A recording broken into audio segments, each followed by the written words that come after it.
Hello, everybody, and welcome back to another episode, Wednesday edition of 30. On today's show, we're going to be talking about three different topics.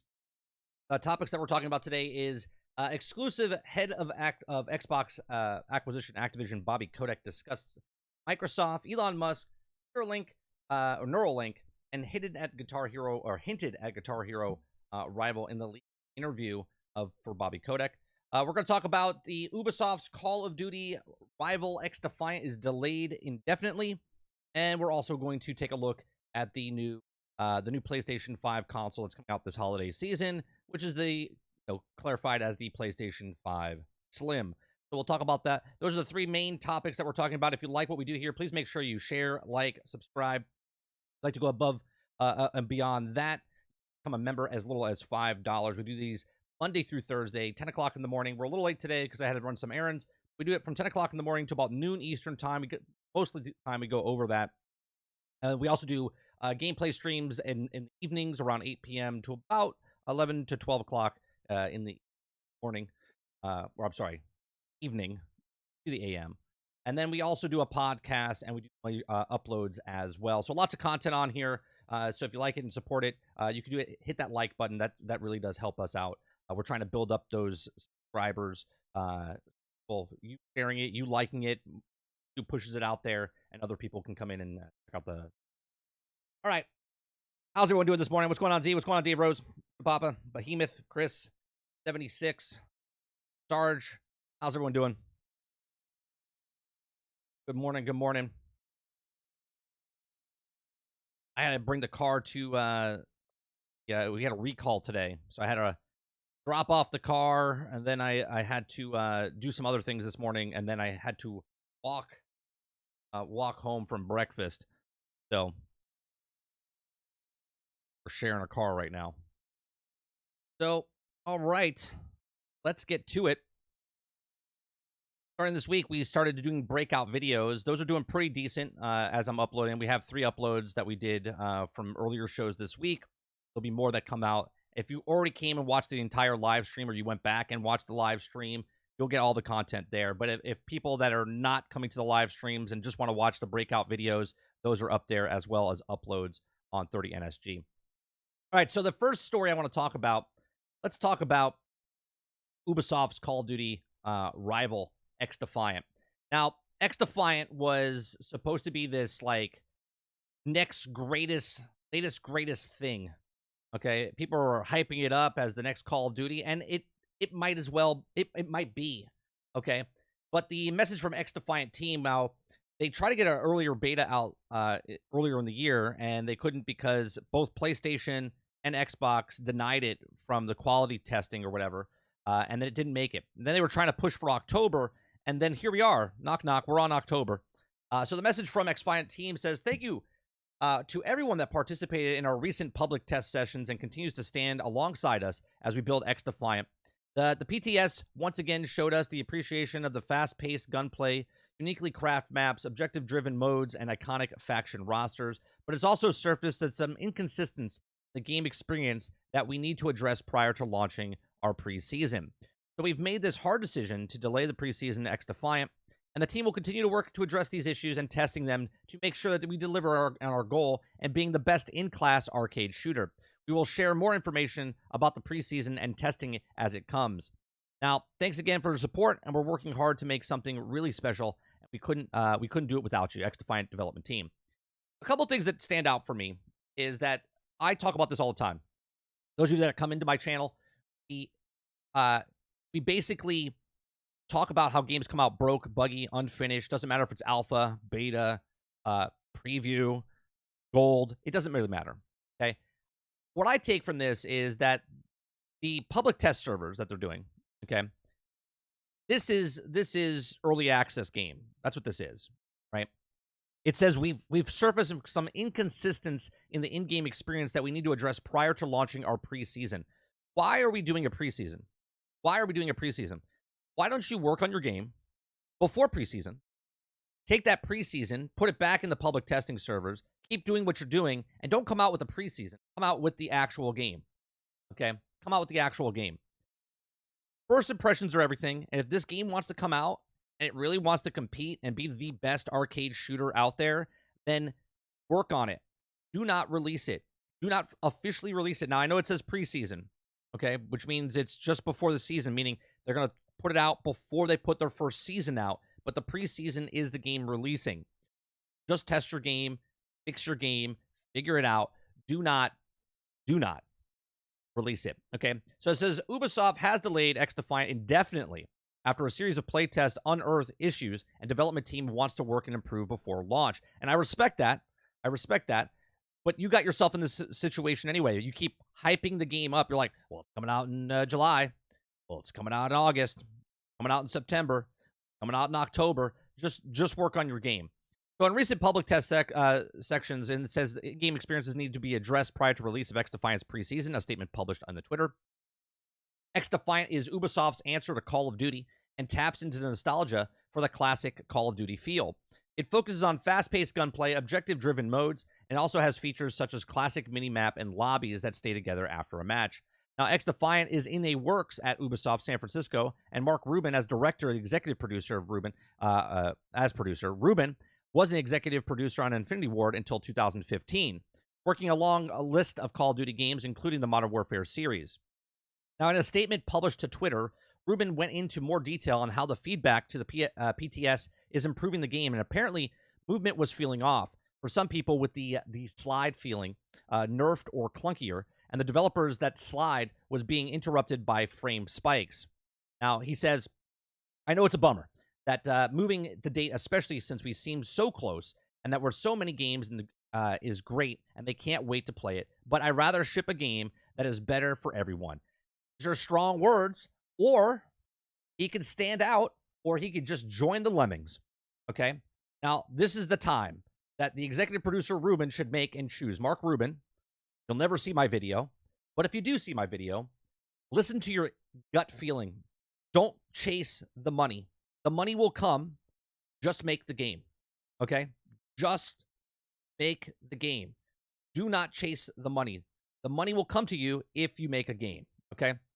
He says, I also want to point out that all the feedback is not only extremely welcome, but crucial into our goal, making a great game. We really do listen to everyone's feedback, no matter who you are, or I hope it comes across even if the team, and I can't respond to everyone all the time.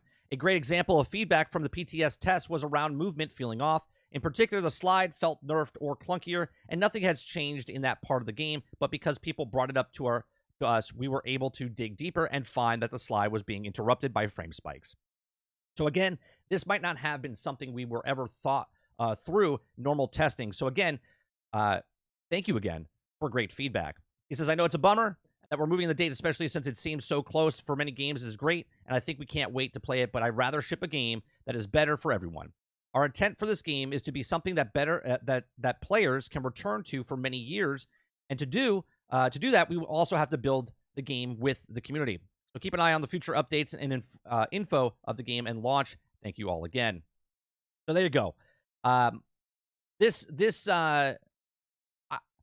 torn on both ends, right? I'm torn on both ends because, again, Mark Rubin can make the choice of making this game not like all the other games we've been getting, where it's broke, buggy, unfinished. Cyberpunk 2077 comes to mind. The developer literally called out other developers saying, we're not going to release a game that's broken, buggy like those guys. And then they did. And they still harmed themselves, even though they made a lot of money back.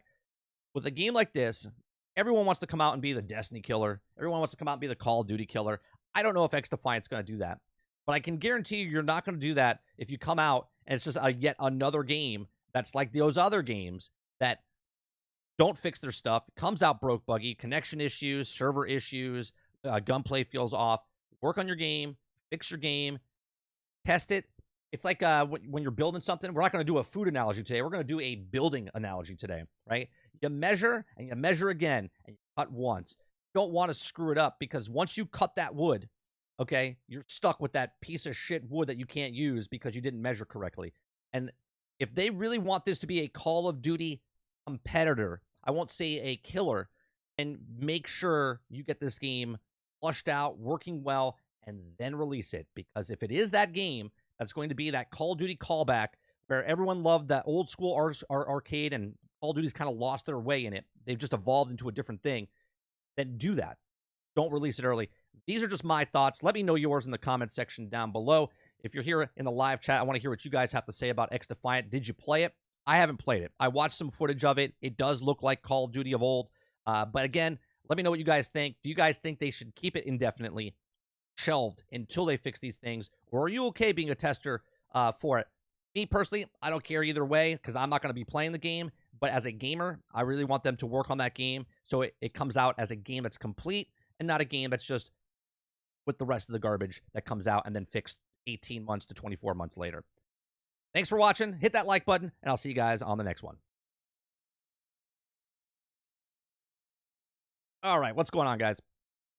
Don't care about the PlayStation 5 Slim. Wait for the PlayStation 5 Pro. I'm kind of on board with you there, Behemoth. After I did a more insight investigation and looking at all the stuff, we're going to talk about PlayStation 5 Slim and see if it's a good deal or bad deal. Go on, Silent Warrior. Yeah, I like XDefiant. It was fun when I played of it. Bob says, compete. I wouldn't even touch XDefiant if I wanted a shooter like it. I'll go to play Doom or Halo. XDefiant isn't anything special after some hands-on time with it. What is this? A field of dreams? If you build it, they will come. Make a game, they will play it. That's right. If you make a game and sell a game, right? That make a game part that I always say is not just make a game. That make a game stands for the love and tender care and the people that care about the game that they're making and then put it out there, because if it's good quality, then people will see it's good quality and then they'll continue playing it.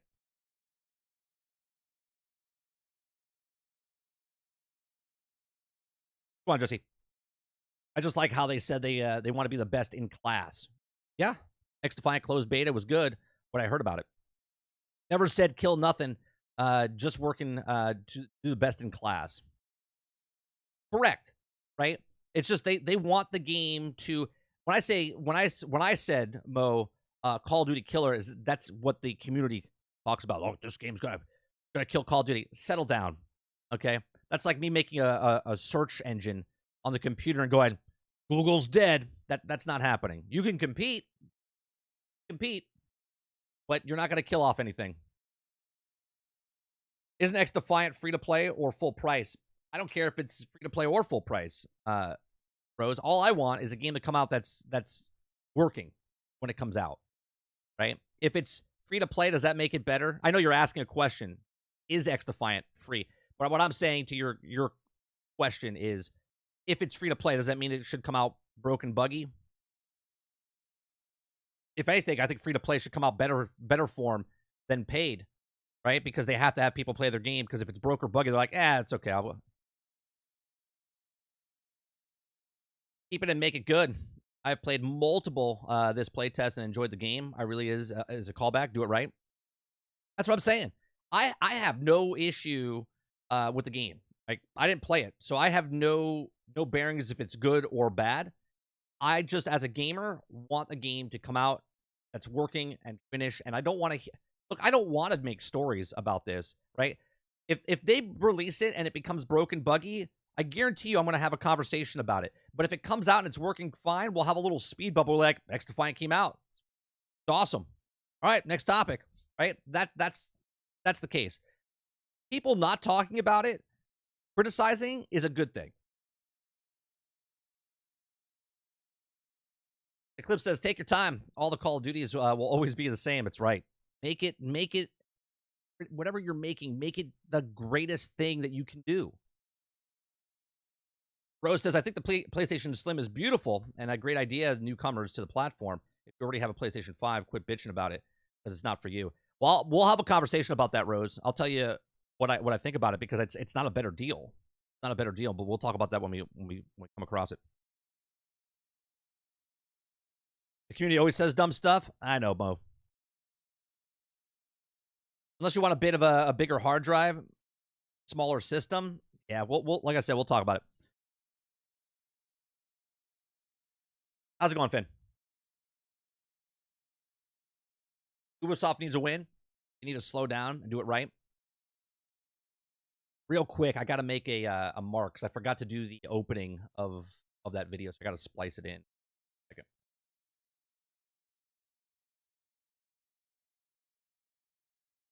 Hello, everybody, and welcome back to another episode of 30 NSG. On today's show, we're going to be talking about Ubisoft's Call of Duty rival XDefiant is delayed indefinitely.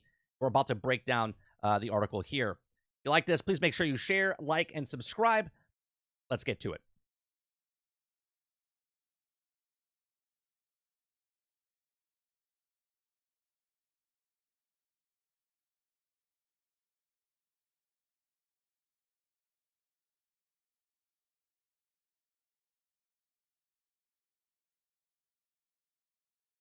That's kind of how people are at Game Pass, right? They're more lenient because they didn't pay for the game. Correct. But free to play, when we talk about free to play games, Rose, regardless, take PlayStation Plus and Game Pass out of it because you're still paying $10 for that. But when it's a free to play game like Fortnite, Apex Legends, do you notice how well those run? Genshin Impact, right? You know how well those games run? Why? Because if they're broke or buggy in any way, people that came in are going to be like, wait, this is free and it's crap. They're like, nah, I'm good. I'll go play something else, right? It's almost like, again, the analogy with the water analogy. You have two glasses of water, both the same water, both the same glasses. One you're giving away for free, and the other one you're charging $5. More people will be like, what's wrong with the free one, right? Until they taste it, until they play it, they won't know if it's good or bad, right? So there's nothing wrong with it. But if it's shows flaws in the beginning, they're like, nah, they didn't care. They're just trying to make a buck because free to play games want to charge for microtransactions. You know what I mean?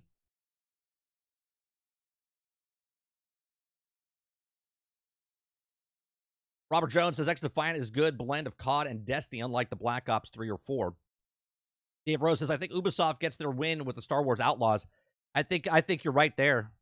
I think they're going to have a smash hit on their hands there. Chris says, I think the sauce is there. I hope so. Finn says, XDefiant looks fun. Shame it got delayed. I don't think it's a shame it got delayed. I respect them for delaying it as long as they just don't go back on that word, Finn, right? Because if they say that, again, CD Projekt Red did this, we're not going to be like those guys. We're not releasing a game broke and buggy when at launch, and then they did. And then they become hypocrites, right? So if XDefiant really, really wants to make that game great, then great. Make it great, but don't release it until it's actually in a good standing form. I mean, look at it. PlayStation and Xbox both denied it for quality assurance test a month ago, right? And then they pushed it to October, and here we are, mid-October now, and they were going to release it, meaning they were going to release it in some sort of bad shape. And now because the community came and said, hey, something's wrong with this, they're like, okay. And I respect that as long as you're not putting it out there, right? He says, do you need to get your editor IATSE's card now? You were cutting up your live stream? No. Why would I need to do that? I'm not. Can we?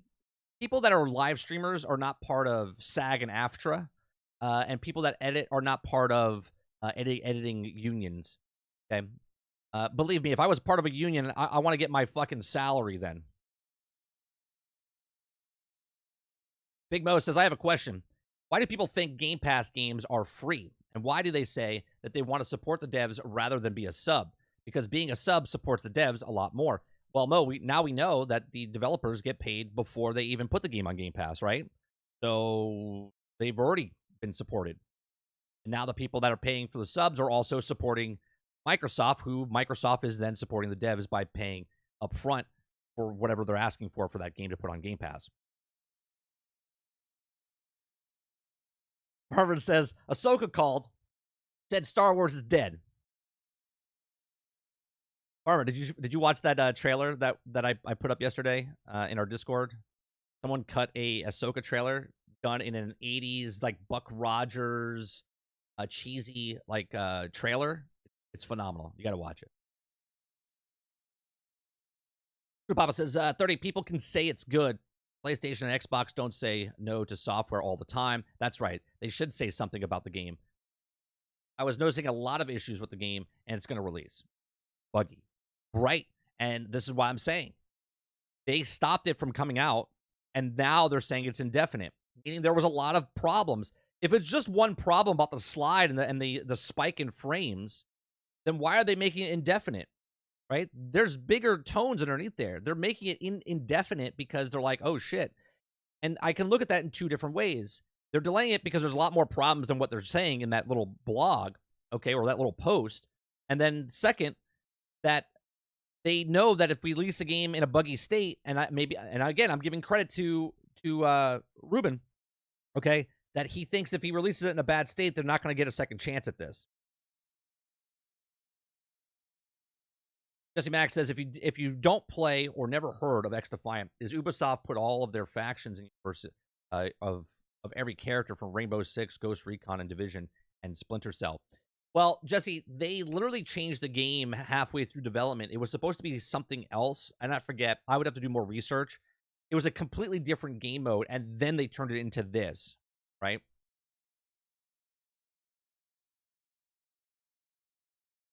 They're coming for me. Let them come. At least I know if they're coming for me, that means I'm relevant, which I'm not. So, but if they do come, at least it knows I'm relevant.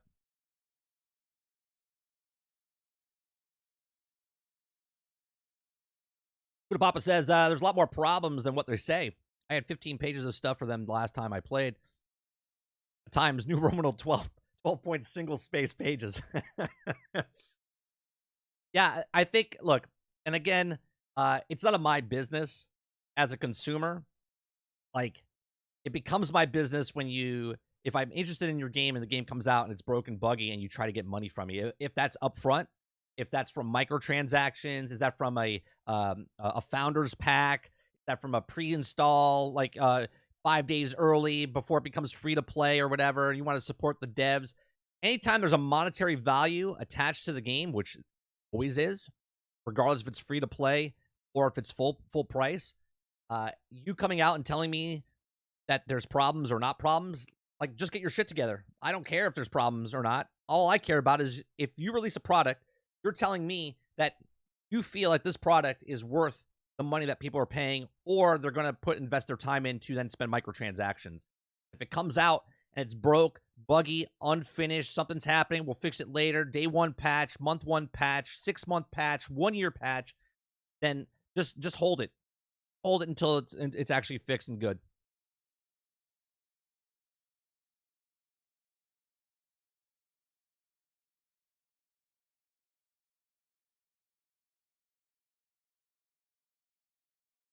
Topic. Second topic. I don't know what this article is. I saw it. Bobby Kotick, because Gordon wrote it. So I was like, all right, let me read this. So let me just glance over for a second before we do a dive here. What you need to know: sources familiar with the event recently shared the internal town hall meeting between Activision, Bobby Kotick. Activision is hosted. Question offering into Microsoft planning to acquire Activision in a $1 billion. It is 72 billion because it was 69 plus the 3 billion they automatically get, right?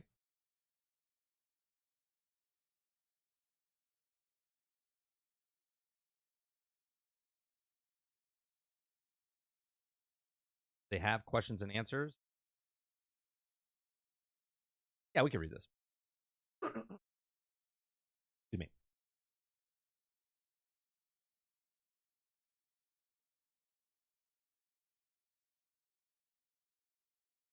I appreciate you guys also watching footage that we put up, even though you've watched it live. Most of you guys that watched it live.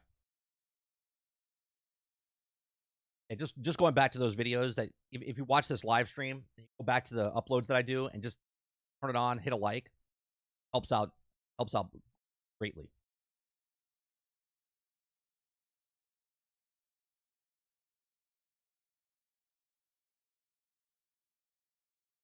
I bet XDefiant will come out onto Game Pass. Well, if it's free to play, Jesse, it'll come out across all platforms. If it's a full price game, maybe you're correct. It'll come to Game Pass. But if it's free to play, it doesn't need to come to Game Pass. Come on, Kylo.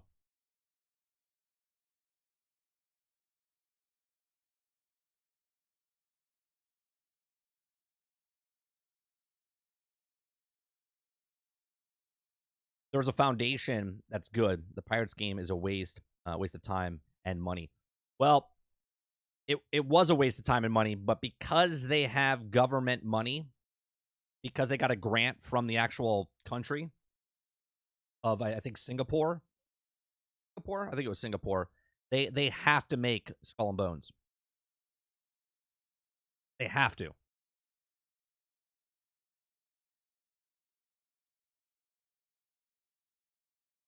Yeah, they have no choice. They have no choice. The government's like, so how's that pirate game coming? Ubisoft's like, great. It's gonna do great. It's gonna do fantastic. Like, I'm so glad we spent money on you guys. We trust you. We trust you. Like, whatever you do, don't check your phones though. Don't check your phones on Skull and Bones. We have not been in development for 8 years. We have not been in development for 8 years. Just don't do any kind of Google search on Skull and Bones. It's wonderful. Wonderful. We're doing great here. We're all good here. Here, I got this one. Come on, let's keep a little optimism.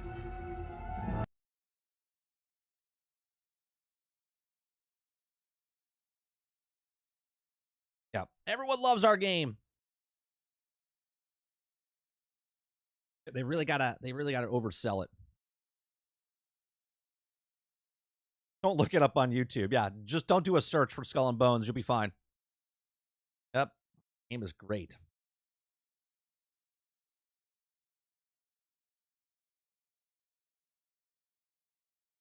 If you only pick up one game, Skull and Bones or the day before. That's a tough question, Jesse. That's a tough question. I have to. If I had to pick one between Skull and Bones and the day before, do I have to just purchase it? I think the day before is a free-to-play game, so I'll take that. I think the day before is a free-to-play game, so I'll take the day before. Because if I don't play it, I won't feel bad.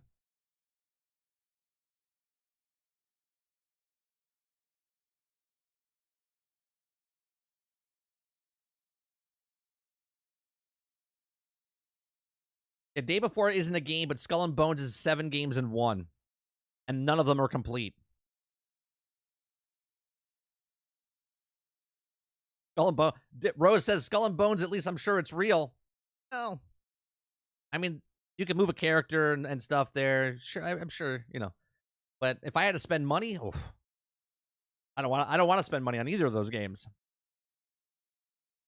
Skull and Bones coming to Game Pass. That's the only way they make their money back. Ubisoft's like, hey, Microsoft, look, I know you have Sea of Thieves on Game Pass, but boy, let me tell you on this. Look, we only expect about 1,000 people to play, so if you could just give us like $100,000, we'll call it even, right? And Microsoft's like, I don't know, $100,000 seems a little steep. They're like, all right, we'll take 50 grand and we'll put microtransactions in it. And they're like, okay, we're good. Come on, Records.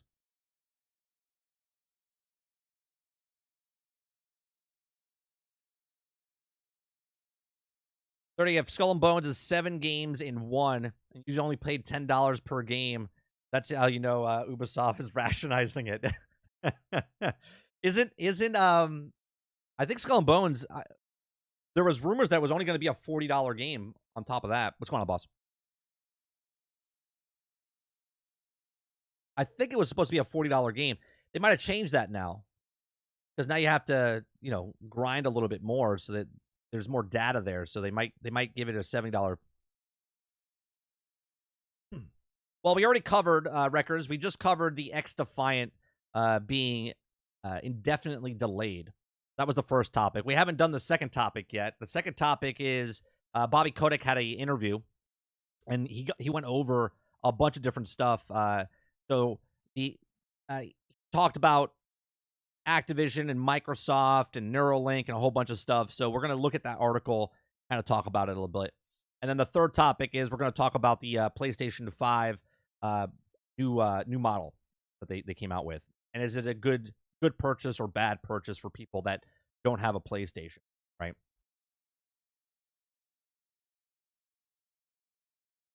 All right. Breakout.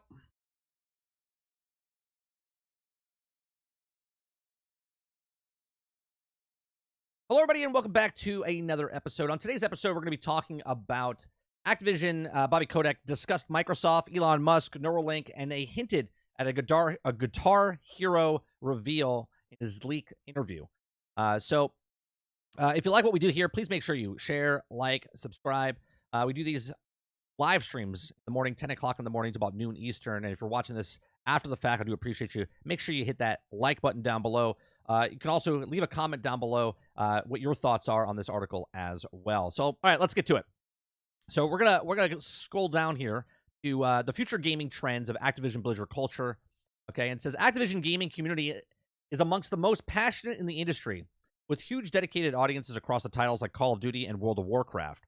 Okay, James Gordon asked how Kotick, is it Kotick or Kotick? I'm gonna say Activision Blizzard leadership will retain its culture, which Kotick repeatedly describes as magic and special during the discussion. Kotick emphasizes his belief that Microsoft wants to acquire the company for that magic, represented in the 15,000 plus staff with Activision predicting that Microsoft will seek to maintain moving forward. He says, quote, I think a lot of Activision motivation is that these enormous communities of players of 400 million people in 190 countries around the world who are engaged every single day, Kotick continued. I think people at Activision feel an incredible sense of responsibility to deliver for the players. And so I think that's that recognition and the appreciation that the focus will reward the joy of hundreds of millions of people. Man, he can sling some shit, huh? So changing gears a bit, Kotick was asked to look ahead of the future of gaming and what he could mean that Activision and Microsoft as the firms team up. Now, Kotick discussed machines learning and AI, but also emphasized the needs to hire more writers, more actors to meet the growing expectations of gamers. He also surprisingly name-checked Elon Musk's brain interfacing Neuralink as a potential way of interacting with video games, like Twilight Zone, which is also described as more visceral, medium of movies and other entertainment media. He says, Kotick says, if you look at the new technologies that are in the horizon, we're going to be able to do things that we have never done before with AI and machine learning. The quality of the graphics are now elevated to a place where it's going to need more writing talent and more acting talent because we won't be able to accurately fulfill the expectations of the players. Now, Kotick continued, games are always very different than films and television. In film and television, you are successful by creating a connection that emotional between you and the audience of our experience are more visceral. But that is changing. We have characters on screen in video games who with mouth movement and facial animations that are realistic, and you're going to have to do new dimensions of emotional connection that were not yet mastered. This is good points, right? So we talked about a couple of articles months and months ago where people came out and said, where do AAA games go, right? They're going to hit a wall. This kind of gives you a little insight of what they have to do to keep it going. But again, that wall's still out there, right?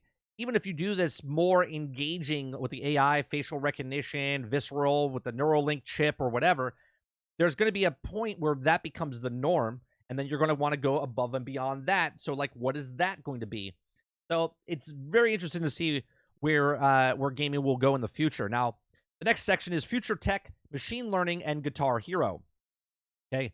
Kotick also discussed technology innovations, mentioning how mobile devices took gaming from fairly expensive middle-class pursuit in development nations to early days to the global phenomenon, right? Xbox lead Phil Spencer often talks about Microsoft's goal to reach all of the world's 2 billion gamers, and the mobile devices will naturally form part of the strategy. However, Kotick was also interested in discussing future tech such as Elon Musk's Neuralink as well as VR. So Kotick says, I talked a little earlier about the physical experiences and interacting with something on screen. I think you'll see things like Neuralink. You'll actually be able to interact with things on the screen, where there's also isn't a control. Kotick also continued that it might be like a Neuralink, but also an earpiece or a headset or some other type of sensor. Kotick also begins discussing how Microsoft researchers could aid with this pursuit while heavily hinting at Guitar Hero. Okay. He says a big part of what we've seen with Microsoft is research that they also develop in areas that are extraordinary. And so being able to tap into that AI and machine learning capabilities and data analytics. That's the key word there, the data analytics. Okay. So new ways of thinking about graphics. I just see unlimited potential for what we do, Kotick explained. We're uniquely situated as a company because we have a very best franchises in video games. Kotick also looked ahead in the next 10 years of gaming. We're missing that also transformative titles from Activision back catalog like Pitfall, River Raids, and Kaboom. Of decades past, Kotick also name-checked Guitar Hero, hinting that it's currently on path to be a revival. Okay. The reemergence of Guitar Hero and other things would not also be possible without the different types of resources and so on. You know, the endless possibilities of the future, that's just incredibly exciting. Now, Kotick signed off by presumably referencing machine learning graphics technology like DLSS and enable lower power devices and access more immersive visuals, typically associated with higher-end gaming PCs and more expensive gaming laptops. The accessibility, he says, is going to come from less and less inexpensive or less and less expensive processing that will also be more widely available and inexpensively available.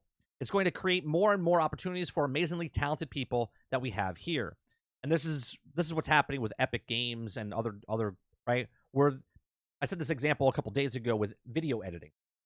Back in the day, video editing machines you couldn't even own. They were in big schools and studios. There were rooms, the size of rooms to edit with film and whatnot. And then it came down to smaller systems. By the time that I went to school for filmmaking and learned about editing, we were in the between stages where we learned to edit with film, and then we also learned to edit with actual digital. And now you can download an editing software on your cell phone or your computer for a minimal price, sometimes free, right? There's subscription models free where it used to cost tens of thousands of dollars, if not hundreds of thousands of dollars to have an editing machine. And now it's in a pocket of everyone's, it's in everyone's pocket that you potentially want to do it, right? So it is interesting to see that the technology that's happening now where Epic is let anyone become a game developer, where you can use those tools, and there's other creation, or I shouldn't say creation engines. There's other engines out there that let people create for nothing, and then they take a cut later. So the next session is a done deal. So Microsoft and Activision are a natural fit, essentially, with the similar goals when it comes to online-based community-oriented service games. But Activision Blizzard also shores up some Xbox's biggest shortcomings. Microsoft's top competitor enjoys decades of nostalgic global recognition franchises dating all the way back to the 80s. Microsoft was relatively late to the console game and suffers because of it to some degree, among other well-documented and often self-inflicted reasons. Now, Activision also has many of its own difficulties in recent years as it seeks to maintain its leadership positions with games like Call of Duty, despite intense competition in the space, shifting users' behavior, and also rise of new markets and mobile gaming giants. Even Activision's range of challenges and also challenges Microsoft and will also inherit still. There's also far more reasons to be excited for the future, in my view. Thanks to the Xbox Game Pass, Microsoft is creating one of the most high-value subscription services on the planet as the battle for attention rages between streaming services, social media, and traditional gaming. Now, Microsoft also seeks to crack open Apple and Google's duopoly on mobile platforms, which could see a wave of innovation flood the space in much of the same way that Steam fostered on PC. Now, new technologies and Microsoft find itself embedded in, like AI, will also have some as of yet undefined roles to play here. So for Activision and Xbox gamers, though, the status quo isn't enough. Fans want to see franchises like StarCraft, Guitar Hero revived, and games like Call of Duty and World of Warcraft to be improved.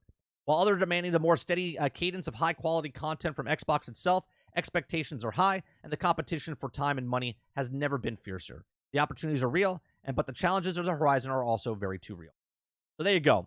Some actually really good stuff that Bobby Kotick is saying. That's probably the best things that came out of his mouth, I don't know, in probably a decade. So it's interesting to see. It's interesting to see where the industry is going to be going. I've said this multiple times, that technology is exponentially getting faster and faster. Some of you that are in this chat or watching this after the fact still believe in that model of physical games will never go away and we always need a console. And that's just not the case. Going to the future, right? This is like looking back in the old days and someone going, horse and buggy, nothing can beat horse and buggy. Someone's like, I made a car. They're like, what's a car? They're like, you don't even need horses anymore. They're like, ha, that'll never happen. And then here we are where, besides the Amish, no one's using horse and buggy. Okay? Or in a third world country, they're doing that. Technology, I went to NASA one time, and they said the room that launched the rocket to space, okay, was our phones are 1,000 times stronger than what did that in the 60s. Okay. And the more and more, the faster we go, smartphones have only been out since 2007. So it's been less than 20 years, okay, since we've had smartphones. But it feels like, at least to most of the majority of the population, okay, that they've been around forever. Okay. But since 2007, exponentially getting faster and faster. Technology for video games is getting better and better. The consoles are getting smaller and smaller, more powerful. Cloud gaming, people say, it'll never happen. It's going to happen. Okay? I don't know how fast. I said 6 years. Within 6 years, it'll be the majority, not the minority. But we'll see what happens in the next 6 years. So let me know what you guys think. What do you think of Bobby Kotick's comments about AI coming in and the Neuralink and where the graphics are going and how they keep people engaged in video games besides shows and film? Let me know in the comment section down below. These are just my thoughts. Let me know yours in the comment section down below or on the live stream right now. I appreciate you very much for watching. Please make sure you share, like, and subscribe, and I'll see you guys on the next one. Thanks for watching.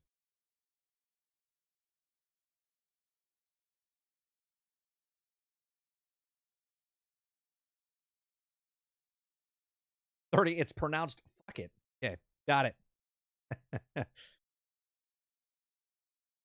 Rossi says, oh shit, the metaverse is coming. The metaverse is coming. There's a game I saw this morning. I gotta look up on my Twitter. Hold on one second. I gotta look it up. I saw it earlier today. I was at breakfast and I was looking through tweets and there was this game that popped up on my stream. I was like, what the hell? I was like, this looks like Second Life. It's another game that's coming out that's like the metaverse. And now I don't know. It was called Utopia. I think it's called Utopia. You guys know, have you heard of that game? I don't know if it's good or bad. I just saw it pop up and I was like, this looks like another metaverse thing. Like, we're going to get metaversed out before we even get to the metaverse. They're all competing to get into the metaverse.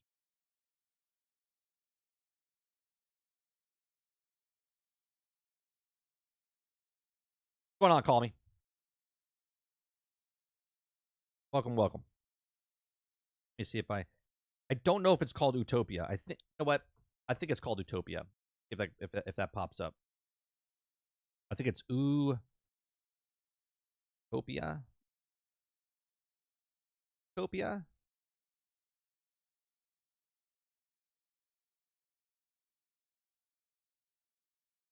Strategy RPG hardcore.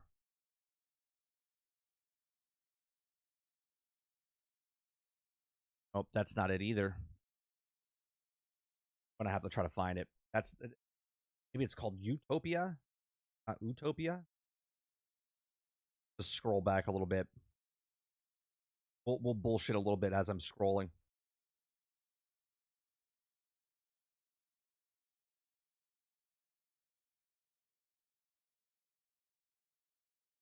Already changed the future of gaming. Collect your 300 million, you bastards. Just leave the industry. New quotes hero would be so dope. Classic 5-button layout. Tempt. I think if they change Guitar Hero, they'll make the guitar a little bit more realistic. I think they'll make the guitar a little bit more realistic. I don't think you can come out with the same thing that you had before.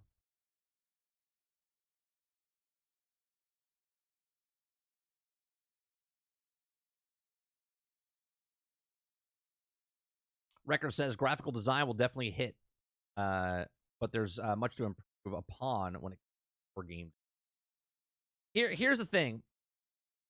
I know that I'm on the upper on the upper scale of older gamers playing. Obviously, there's people that are 50, 60, 70 years old playing video games. But the people that were 50, 60, 70, 45, 50, 60, 70, all started gaming around the same time, right? If they all came in at the Atari 2600 level, Nintendo, we're all around the same time. Doesn't matter if they're 20 years experience or older than me. They all have the exact same experience as me. So I'm at the top of that level, right? Where people that are new now, if they get rid of us, right? Yes, we have money and whatnot to spend, but the way gaming's going, you don't really need that big of purse anymore to buy a system, right? Get a system for an app on your television set. You pay $10 a month, and you can start playing video games.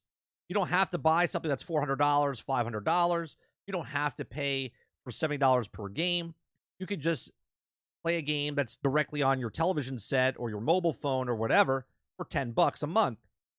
So the younger generation that's coming in, who's okay with smaller screens, who's okay on playing on mobile devices, who's okay, that's where gaming's going, right? That's where gaming's going.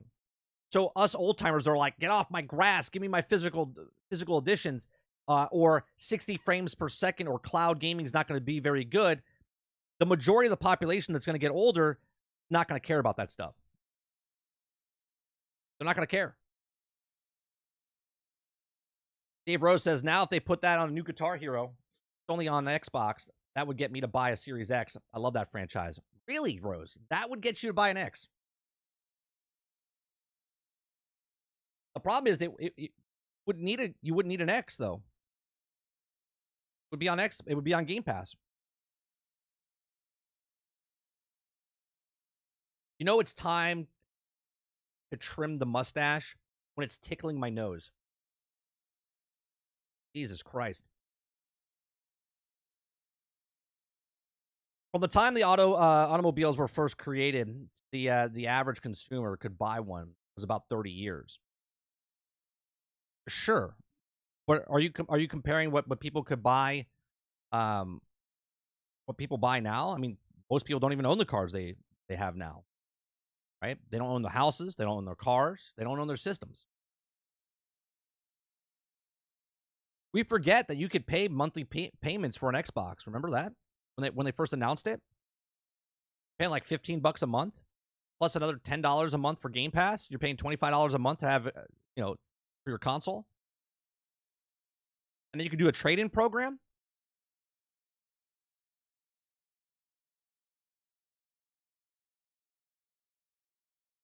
They already tried to change it, and they failed terribly. And I barely got any sleep because I couldn't put off the controller down for Forza Motorsport. My biggest problem with Motorsports, I like playing it, but because I play so many games, I have to get it off my system. I can't play it off the drive for some reason that I have, so I have to put it internally, and my internal storage is full because I have Jedi Survivor, I had Diablo on there, I had so many things on there that my storage is full. It's 130 gigs, and I'm just like, God damn, man. Aside from that, the actual interstate highway system was built until the 1950s, and we're decades away from a point where cloud gaming is viable. You think we're decades away? Decades away. I'll disagree with you there. You can't prove it. I can't prove it. I think it's happening soon. What we've done with the internet and technology, from the existence of man to the internet, and then what we've done from the internet to now, is insane. So to say that it's going to take 30 or like decades, whatever, I don't know if you say 33 decades, but decades, no way. No way.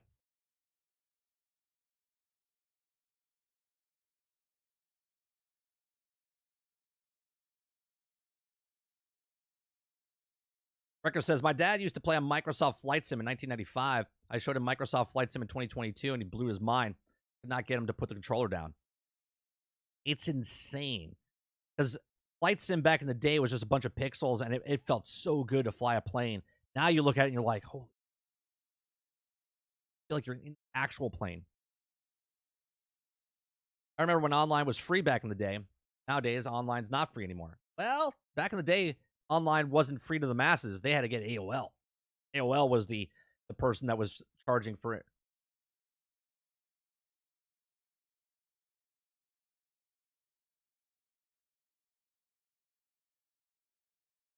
Infrastructure is the pinch point.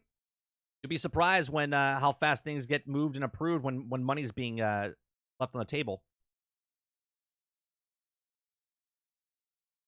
You don't need to make all the money from everybody, farmer. You just need to make money from the people in the areas that can get the money from them, right?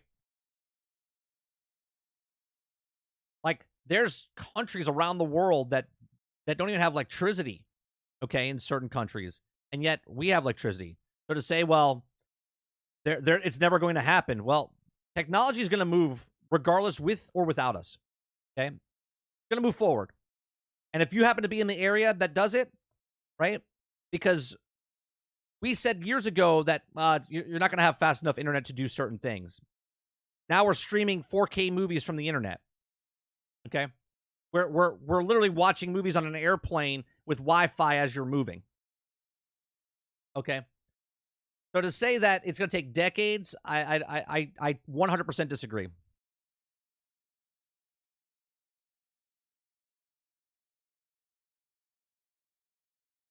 Robert Jones says decades before most Americans can cloud game. I'm talking like 80%. We're pretty much there for it becoming mainstream. Sure.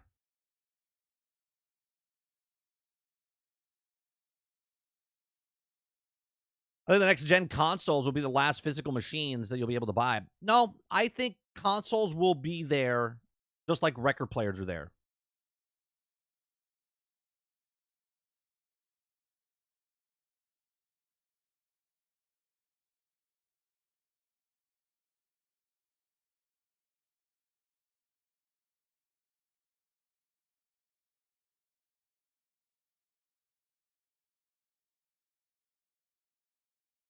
Papa says 30. I actually agree with Farmer. The government is actively allowing monopolies in the areas to no competition means why spend money to upgrade the systems? Fiber is super expensive.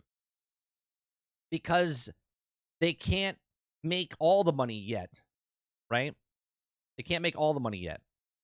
But when they make that change, it'll happen pretty fucking quick.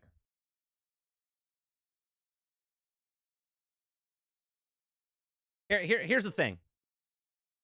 I'll take the bet. You guys say decades, okay? If this is the Price is Right, I'll take 6 to 10 years, and you can have above 10, and I guarantee you, it doesn't matter if it hits 12 or 15 or 20, okay? I will be closer without going over.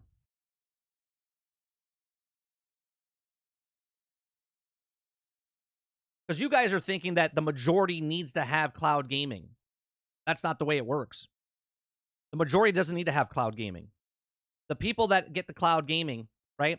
How does PlayStation successful if the majority of the population of planet Earth doesn't have a PlayStation, but yet the people that own a PlayStation, they made billions of dollars on, right? There's more people that don't have a PlayStation that do have a PlayStation. There's more people that don't play games than do play games. There's more people that don't have internet that do have internet. And yet, for some reason, these companies are making billions and billions of dollars.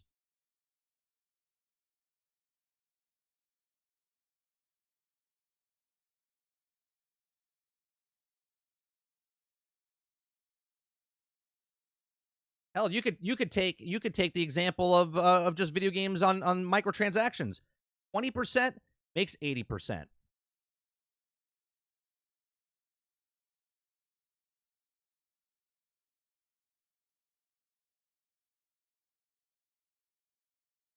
Once they get it in, and that 20% is their majority, right? They get 20% of whatever market it is that has cloud gaming, fast internet, whatever it is. Then they take that 20%, which is now their 100%, and how many people out of that are paying for the upgraded platform? How many people are getting the one down or 1,000 up, 1,000 down? How many people are playing on cloud? That's the people. And out of those people, how many people are paying microtransactions? How many people are doing this? How many people are playing on the road? How many people are playing at their houses? Right? Then that percentage keeps getting bigger and bigger. It's cheaper to get the 5G revolution than to push fiber. Also, part of the reason why fiber hasn't hasn't been moved quickly, 5G and 6G will be the backbone of cloud gaming for most people. But you guys are thinking that cloud gaming needs to be like 60 frames per second at 4K. It doesn't. I hate to break it to you. When I was a kid, I played on a 6-inch, 7-inch monitor or television set. Okay? And yet here we are 40 years later, and people are playing on 6-inch, 7-inch monitors, 10-inch monitors with their iPads and their laptops and their iPhones.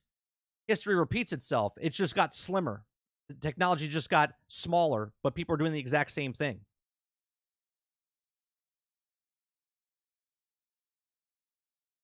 The more infrastructure grows, the billions will turn into trillions. Sure, but they don't need. Again, you guys remember the conversation I had, right? I don't have problems with data where I'm at, okay? But they started charging data for Chicago, York, California, right? In major cities, right? Do you think the phone companies, they didn't charge that for everybody? They only charged it for where concentrated people are that actually use the service. Okay? Where they charge those people were data fees.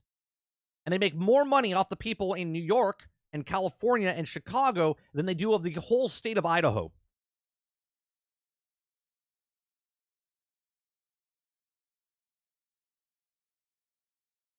We played on dial-up, right? And no one back then, because we didn't have social media, Jones, we had no way to communicate with each other. No one complained. Nobody complained about dial-up. We were like, man, this is amazing. We could play online with people, right? No one complained about the graphics, right? The only person you complained to was your brother or sister.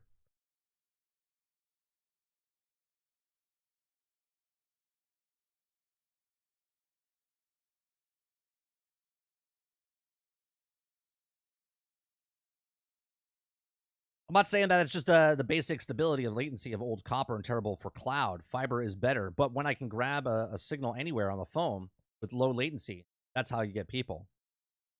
Doesn't have to be perfect. Just saying. You guys are looking at it because you guys are embedded into the gaming market, and you're like, well, how am I going to play competitively Fortnite over cloud? That's not what they're going for. Old is the new thing. That's right. The economy is currently in the shitter. The big money is running out. And the tech bubble is shrinking along the expandable income. Sure.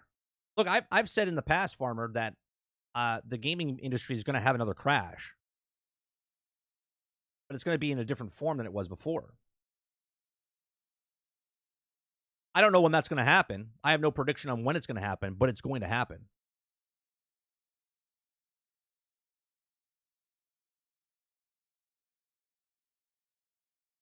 I don't use cloud gaming on my data plan. Within 5 minutes, all my high speed is gone. I remember when a Driver 2 came out, I said to myself, "Oh my God, this looks so real!" Right? And now look where we are now, Records.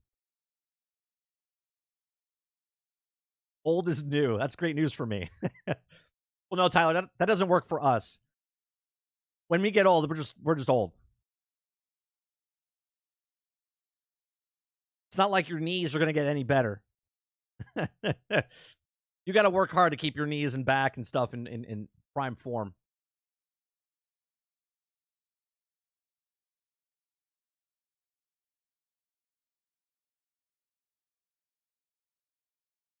Variety. Yeah, but Kuda Papa, what I'm saying is people right now are playing streaming games. I play all the time. For the last 3 years, I've been streaming games. My mother-in-law doesn't have very good internet. Okay? She doesn't pay for the top quality internet. Okay? When I'm at my mother-in-law's house, she's only got one TV. If they're watching TV, I'm playing on my cell phone, I'm playing on my laptop, or I'm playing on my iPad, whatever I bring. I bring a controller and the device. Okay? And because I know, I'm like, I'm literally playing on magical fibers in the air, streaming to my phone, right? And I'm not playing competitive shooters. I'm playing single player games, and I understand that there's might be a little bit of a hiccup every once in a while, right? But that's just the way you deal with it. Just like I had to deal with the pixelation stuff of the graininess as I turned the dial on my television set. right? It's just what it is. Or I had to put the antenna on to make sure that the signal came in clear. You deal what you have to deal with when you're doing stuff. I'm not saying it's going to be perfect. All I'm saying is cloud gaming is coming. It's going to be the majority, and it's going to be faster than decades. The most I would go is 10 years, but I'm saying 6 to 7.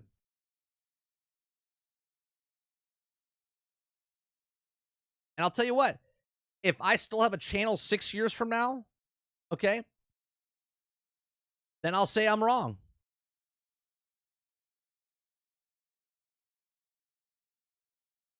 12-inch CRT, baby. That's right.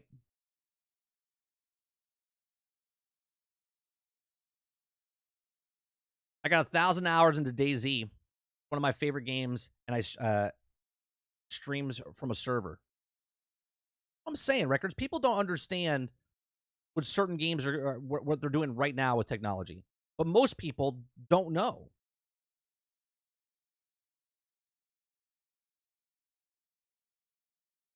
Dupless, you're not wrong. There would be some times, for whatever reason, because if you touch an antenna with your body, you become the antenna itself. Like, you amplify it. So as a kid, like, you would have a friend go, "Oh, wait, put it on." You would hold it, and you're like, "Oh, stay right there." And then they would let go. You're like, "No, you got to hold on to it." And then you would have to hold on. You would have to hold on to the antenna again.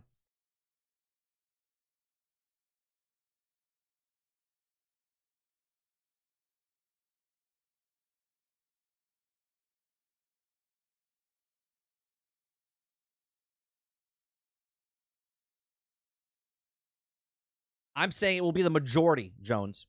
Cloud gaming will be the majority in the next 6 to 7 years.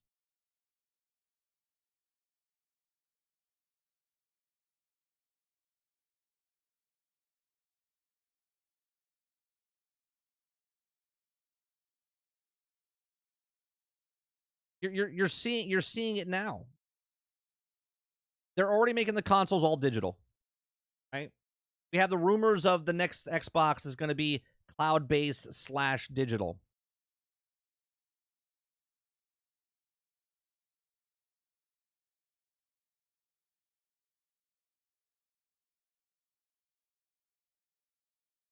That's when tinfoil came in handy, right?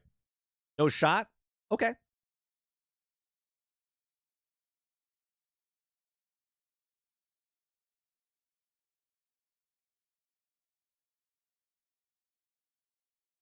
$10+, I think. We'll see. If we're playing the Price is Right, Jones, I say 6 to 7. Meaning, if it goes to 10, I'm still closer, without going over. You guys are saying decades, right? I said the longest I'll give it is 10. The longest I'll give it is 10. Old Nintendo is a miniature broadcasting box. You can get an 8-bit Nintendo from the air, no cables. I saw that video, Sarge, that you sent me. Every little Nintendo NES was its own television broadcasting box.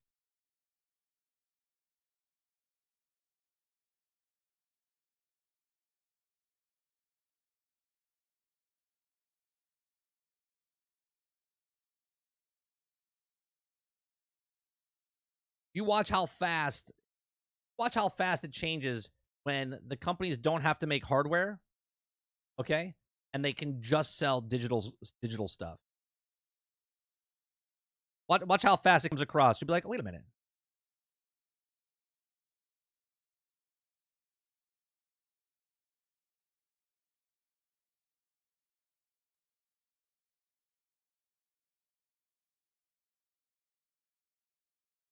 My argument is there's consecutive dissonance between companies' expectations and marketing viability. We've already seen one cloud gaming crash. Yeah. And we've also seen the Sega Saturn crash, or Sega Dreamcast crash. But yet a system that just came out right after it succeeded, right? What the cloud gaming system crash of Google Stadia, hello, Amazon Luna. No one talks about Luna, right? But it's there. They have like 500,000 members right now, okay? Cloud gaming is happening. Xbox, cloud gaming is happening. PlayStation, cloud gaming is happening, right? There was one company with cloud gaming, and now there's 3. They multiplied, and now there's 4. Nvidia, right? Then there's what's the other one? Okay? There's more companies doing cloud gaming.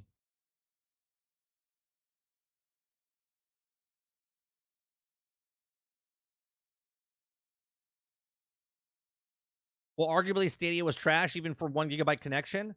You're missing the point. It was trash to you. But the people that played it, that love it, it was a test. I said it was the very beginning, it was a test to see what it was. Right? Google didn't get rid of Stadia. They just turned it down. They're like, all right, well, wait, we're ahead of time. Right? Because Google didn't have any connections to the gaming companies. They had zero. I'll take $1, Bob.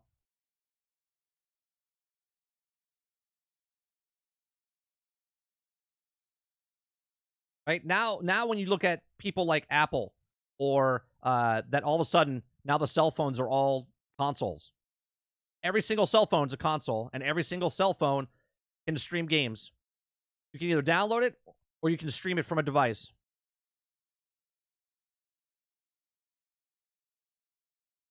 The test that crashed and burned to the public eye, yeah, you're absolutely right, Farmer. From the public perspective, Stadia crashed and burned.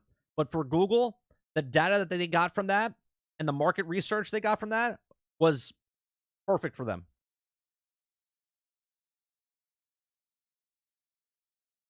They got new TVs and wireless other than power cable. They also HDMI box. You can also put anywhere. It connects to the TV within 30-foot radius. There's no lag at all.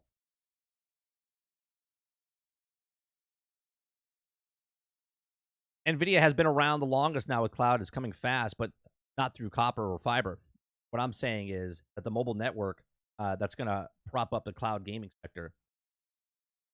You're being so you're being so technical though of what it is, right? The companies are not going to give a shit, right? Like the consumer base doesn't care if it's copper or fiber or whatnot. They don't care. They don't care. Consumers don't care if a game is broke, buggy, or unfinished. They just want the game to play, right? The people don't care. They just want it to work. They don't care if your job is hard. They don't care what the infrastructure is. They don't care what any of that is. They just want it to work. And as long as they give the bare minimum, and we know humans love bare minimum stuff because it happens every single day with businesses all around the world, okay, where they take something at the lowest effort possible and give the highest amount of money possible. And they're like, this is amazing. That's realistic. Larry, do you think that Sony ever going to shift games, not movies, in the far future? I think it's probably going to happen. What do you mean? Do you think that Sony ever going to shift games, not movies? What do you mean shift games, not movies? Movies are already streaming.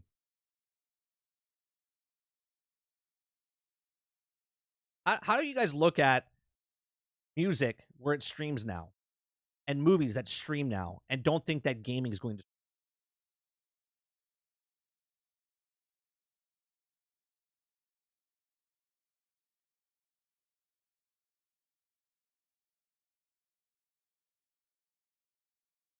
Google would have done better if it was partnered with Amazon to get Luna on Stadia.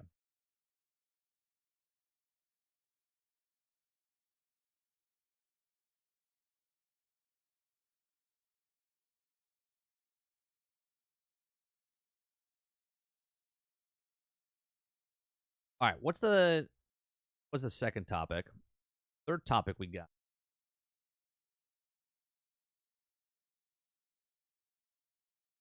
PlayStation.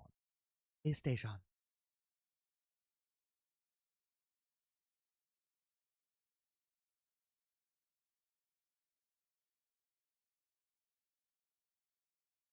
Yeah, but Akuta Papa, you are literally the 1% of the 1%ers. You're a fraction of a percent of someone that's so into that stuff. 99.9% of those people don't care. Don't care.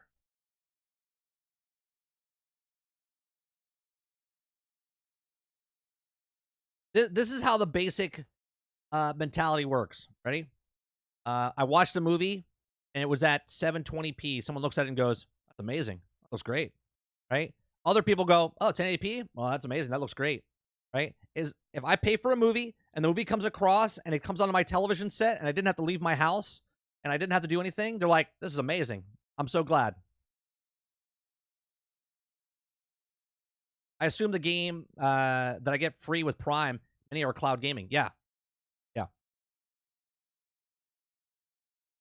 Majority of the population, not this chat, okay? Everyone in this chat right now watching a video or watching YouTube about gaming and about technology and all that stuff, you are in the 1%. You're in the 1%. I think people are having a harder time telling the difference between something they don't want to happen and something that's going to happen. Very true, Nbu. Morning, by the way. I think people just don't understand.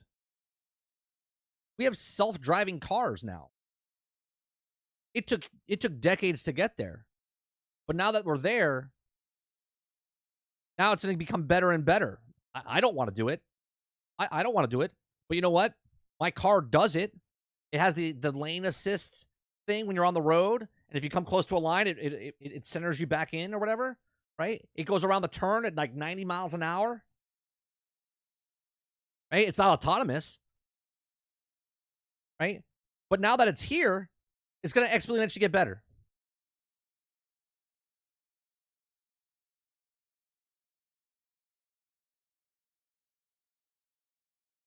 I know I want to know what's good. I'm not saying to be mean. Oh, I understand that. And I'm not saying to you to be mean either, Okuda Papa. What I'm saying is your knowledge of stuff, okay? You're in the 1% of the 1%ers. You're like if you wrote a paper, a thesis, okay?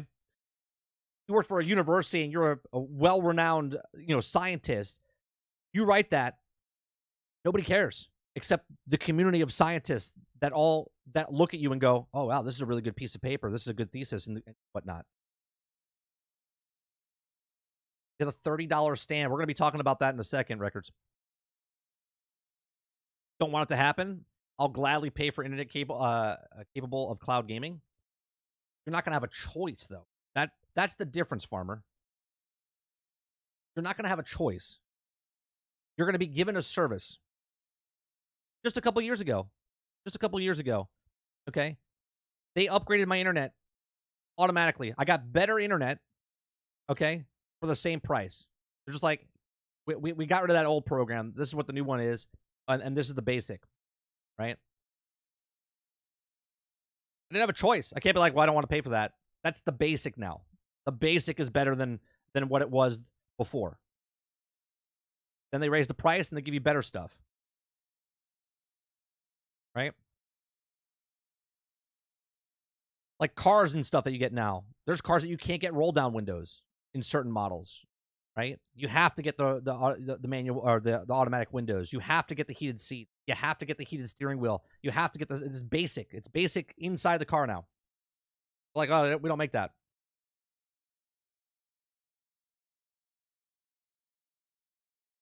You will have no choice. If PlayStation 6 and Xbox Series whatever comes out, the next console, and they tell you it's this, okay, you're like, man, that's great.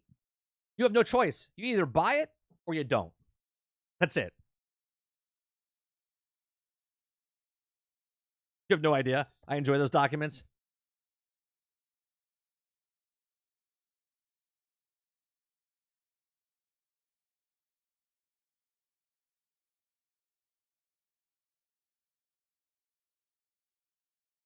Well, I figured you did. Hence why I said I wasn't trying to insult you or anything like that, right? If you guys like the conversation that we're having, make sure you hit that like button down below. The like button is the minimal thing that you can do and help us out. Read first, players second. Yeah, I mean that's what business is, right?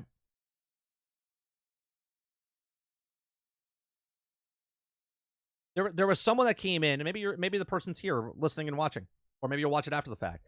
That when I did my Cyberpunk video the other day and said how much money they made, I said I'm gonna do quick math, and we said that they made $1.7 billion or whatnot.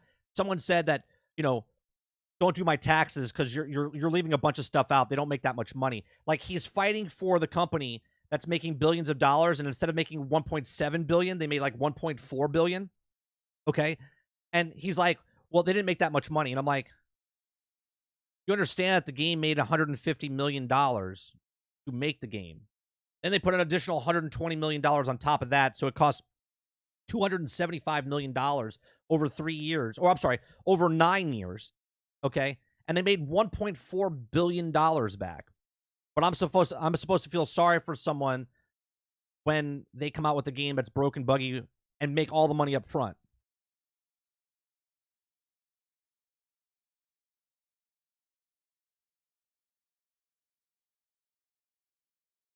Water says, you didn't hear this from me, but telecom company I work for in the partnering with the Starlink if for more spectrum, better, faster connections areas. Technology is not moving forward. Record says your best bet is TV manufacturers are watching the future of gaming closely. Sure. This is why Sony is now doing, Sony's in good position because they make television sets, right? And Microsoft is in bed with Samsung now for a little bit. Okay? TV manufacturers are not going to get into gaming. They'll partner with gaming, right? They'll partner with it, and gaming is possible. They're like, hey, you want to put the app on our phone, on our television set? By all means, go ahead, right? More people will buy that television. I see. Well, Sony only owns a television company.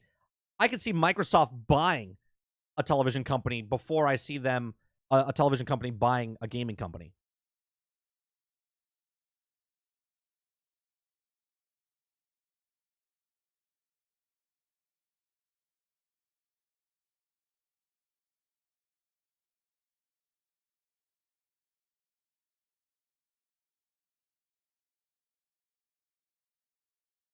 I understand what's going on as well, Kudapapa. The difference between your outlook and my outlook is I'm looking from a perspective of the consumers don't give a shit.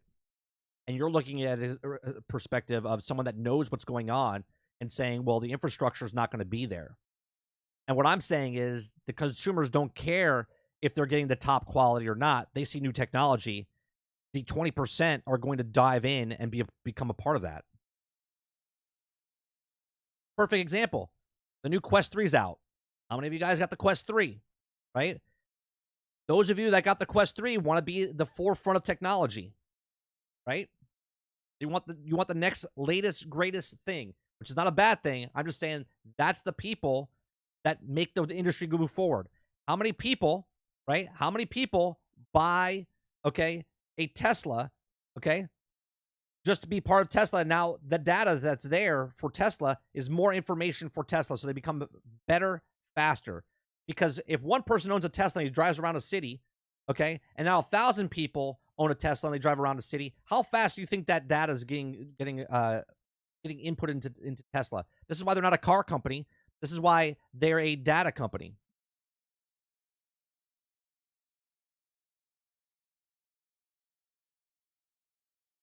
Chris says manufacturers throw Netflix, Hulu, Disney Plus apps and sell TVs not to get into streaming video. Right.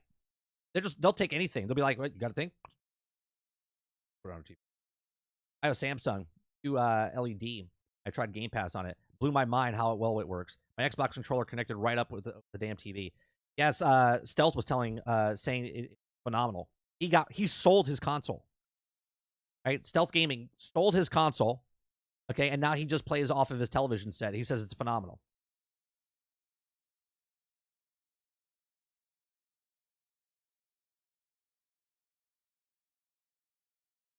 Embu says, the what now? What are you talking about? Are you saying about my Tesla example, Embu? Todd says TV manufacturers don't build TVs around movies anymore. They build them around gaming and how they get the best experience. I think they build them around both things. That's why you can change your settings to like cinema mode or gaming mode, and I think they try to make it the one-stop shop, Sean. But you're not wrong about they are moving it more towards gaming because the industry is just $1 billion, man, multi-billions of dollars.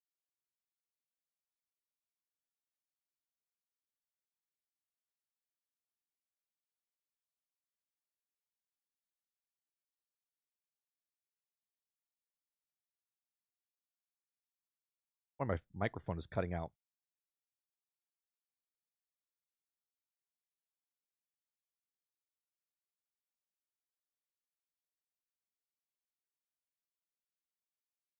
That's something I have to. We're all compliant and improving self-driving cars. Every time we sort those images on the website, cars, buses, bikes, traffic lights, crossroads, etc., etc. Oh, for like the codes, like select the bicycle. Okay, right? Look, AI is everywhere, right? If you're just an average person just blindly going through life, you don't see it. But AI is everywhere, right? When you're playing Halo, they said that when you play Halo, the AI learns off what the player does and they make it better AI, right? There's been other games out there where the AI picks up the technology of Hello Neighbor or Hello My Name is whatever that neighbor game is, where the AI is learning, right? Fortnite has the AI learning better, so it doesn't look like they're bots on the map. Call of Duty does it. They all do it.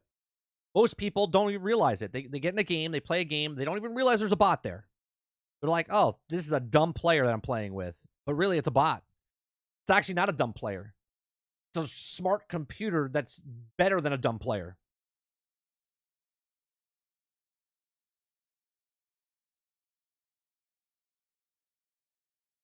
Look in Discord. Put in submit in stories. Happening, but it's also not bad match front. Might require. Yeah. I have a thing for that. Elden Ring expansion Shadow, rumored to arrive in February.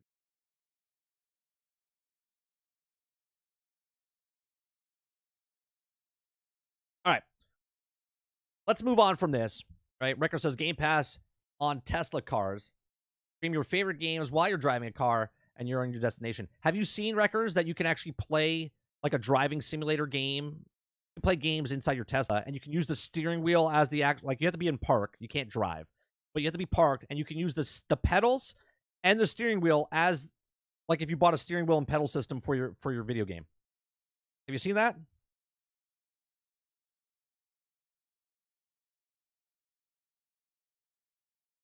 Right? That's insane.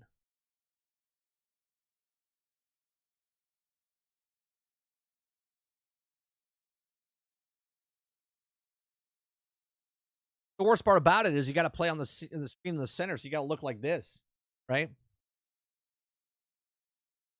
Now what they have to do is display it on the screen itself. Like the window itself turns into an LED screen that you can only see on the inside, but your car has to be right. Your battery of your car will drain, but you're playing Gran Turismo or Forza Horizon.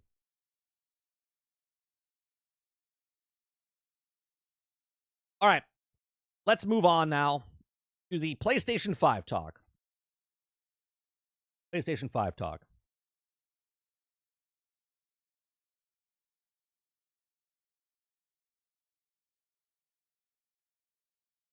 Hello, everybody, and welcome back to another video. On today's video, we're going to be talking about the PlayStation 5 systems that they're coming out this holiday season.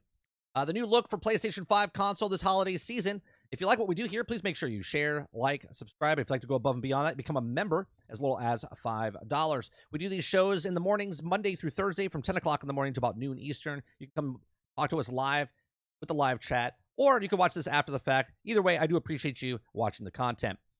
All right, so as of holiday season approaches, and we're excited to share that we have a new PlayStation 5 model launching to address the evolving needs of players. Our engineering and design teams collaborate with a new form factor, provides greater choices and flexibility, and the same technology features that make PlayStation 5 the best to play are packed into a smaller form factor, along with the attachable Ultra HD Blu-ray disc drive and 1 terabyte SSD for more internal storage. The new PlayStation 5 has been reduced in volume by 30% and weight by 18% and 24% compared to the previous models. There are 4 separate cover panels, with the top portion of the glossy look and the bottom remains matte. And it's also purchased the PlayStation 5 Digital Edition. You can add the Ultra Blu-ray disc drive for PlayStation 5 later, as it will also sold separately for $80 US. And you can see the other prices across the globe. The new PlayStation 5 model will be available starting this November in the US at select local retailers and directplaystation.com where available, and also to continue to roll out globally in the following months. Once inventory of the current PlayStation 5 models has sold out, the new PlayStation 5 will become the only model available. Yeah, I wonder why doing this. Wonder why. The recommended detail price or retail price for the new PlayStation 5 models are as follows. Begins with the rollout in November at participating retailers. So in the US, a PlayStation 5 with the Ultra Blu-ray disc player is $499.99. Okay. So with the hard drive or with the Blu-ray player, it's $499. And then with the PlayStation 5 digital edition is $449.99. Okay, and then you can see the Europe, UK, and Japan there. Now, the horizontal stand will be included with the new PlayStation 5 model. Also, new vertical stand compatible with the PlayStation 5 models will be sold separately at $30 a piece. So you're adding $30 to your actual thing if you want to rise it up on the stand. Now, a variety of PlayStation 5 console cover colors of the new model will be available starting in early 2024, including all matted, black colorway, and deep earth collection colors, and volcanic red, cobalt blue, and silver, and sterling silver. Prices for PlayStation console covers will also start at $54.99. Additional colors will also be released in the future. We are 10 days away from the launch of Marvel Spider-Man 2, and additional games including Alan Wake 2 and Call of Duty Modern Warfare 3 launching shortly after. With these fantastic games coming in addition to recent releases such as EA Sports FC24, Assassin's Creed Mirage, and Baldur's Gate 3, there are plenty of games to play on PlayStation 5 this holiday season. Now, I want to thank all of you for continued passion and support, and this is what the specs are for the PlayStation 5 specifications. So you can see the measurements there. The CPU is x86-64 AMD Ryzen. I'm okay. 8-core, 16-thread, variable frequency up to 3.5 gigahertz. The GPU is AMD Radeon. Ray tracing acceleration, not that it matters, it's console, and variable frequency up to 2.23 gigahertz or 10.3 teraflops. System memory is GDDR6, 16 gigs, and 44 8 gigabytes of bandwidth. SD is 1 terabyte, which is literally like around 800. They don't actually tell you this stuff, but when you Xbox, PlayStation, it says 1 terabyte. You're getting around like 700, 800 on your system. So if you're getting a 500 gigabyte, you're probably only getting about 300 gigs on there as well. The PlayStation 5 game disc, Ultra HD Blu-ray up to 100 gigabyte disc, BD/BVD drive, disc drive. Okay, video out supports 4K 120 hertz TV, 8K TVs, and VRR specific by HDMI version 2.1. Audio is the Tempest of 3D audio technology. The input is a USB Type-C port and USB Type-C port, high-speed USB. Input-output back of console is USB Type-A port, super speed USB 10 gigabytes times 2. And networking is Ethernet, the status of what it is. Now, the PlayStation 5 Digital Edition is basically the exact same thing. I don't even know what the difference is besides the disk drive. Disk drive's not there, right? You can actually get the disk drive separately if you wanted the exterior one, but other than that, you can add it to it. So there you go. Here's some of the things that I'm confused. Okay, because right now you can get a PlayStation for $499. The one that's right now, the bigger, fatter, bulkier, whatever. But you can get it for $499, and you're getting the same gigabyte size of what it is, and you still have a disk drive if you want, or you get the digital one. Now, with the new one, they're charging the same price, but if you buy the stand and then you buy the disk drive, if you're looking for that, then you're going well over. You're paying like, if I buy now, it's $500 for the system that's out there now. But if I get the new system with the disk drive and then the stand, I'm paying like $30, $40 more, which is kind of weird, right? So who's this for? If you're a person looking for a PlayStation like myself, right, I would buy the old PlayStation, okay, rather than the new one. Or wait, because they said, well, the old system sells out, but once those sell out, this is the one that's going to be out there, and that's it, right? So they made them smaller, but yet they charge the exact same price. So if you can get a PlayStation, the one that's out there now, on sale, because they will go on sale, because they want to get them off the shelves. They don't want them there anymore, okay? They're trying to push them out. But why pay the same price, if not more, to get the disk drive if you get the other one? Now, if you're looking for the form factor, I 100% understand that. But I look at this and like, I'm going to wait. I'm going to wait another year because I think they're going to make a PlayStation 5 Pro. Okay. And if they don't, it's not a big deal because then I'll get this at a later date. But both of these, they want you to go digital. They want you to go digital. Just like I said for Xbox back in the day before they even announced the Series S and X, the digital will sell more than the physical, okay? Because that's what they'll put out there. They will put out there more of the digital formats than they will of the disc format. And the people that want the disc format after the fact or before, they'll make the extra money off of them. $80 for a Blu-ray player. That's insane, especially since it's cost very cheap for them to make that. But they're making more money. Smaller systems, same price. More margin for them. And they're already profitable, right? PlayStation's already profitable about when they make the PlayStations. They've said this a couple months ago. They make money off the consoles now. So congratulations to them. Okay? But they want you to go all digital. This goes back to the conversation we just had in the live stream about they all want to make games digital. And once they're all digital, then they're going to make them in the cloud because they don't want to ship anything. They don't want to do anything. They just want to make sure that it's on the cloud. So you're just going to have a box that either streams the games to them or you download them directly to your box to hold the storage. But that's it. Really, all you need is a hard drive.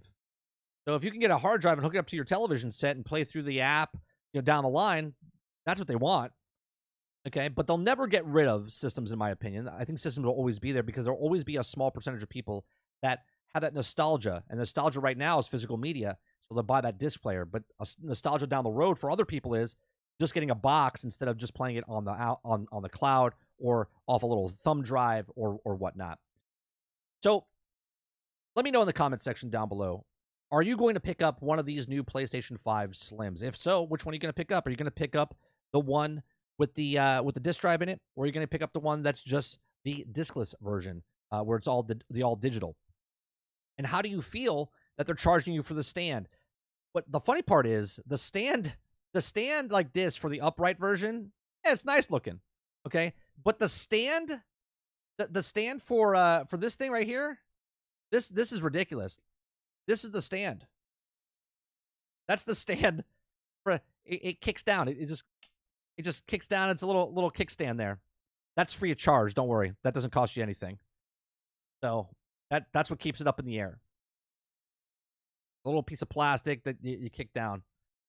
Okay. I think that's funny. Right?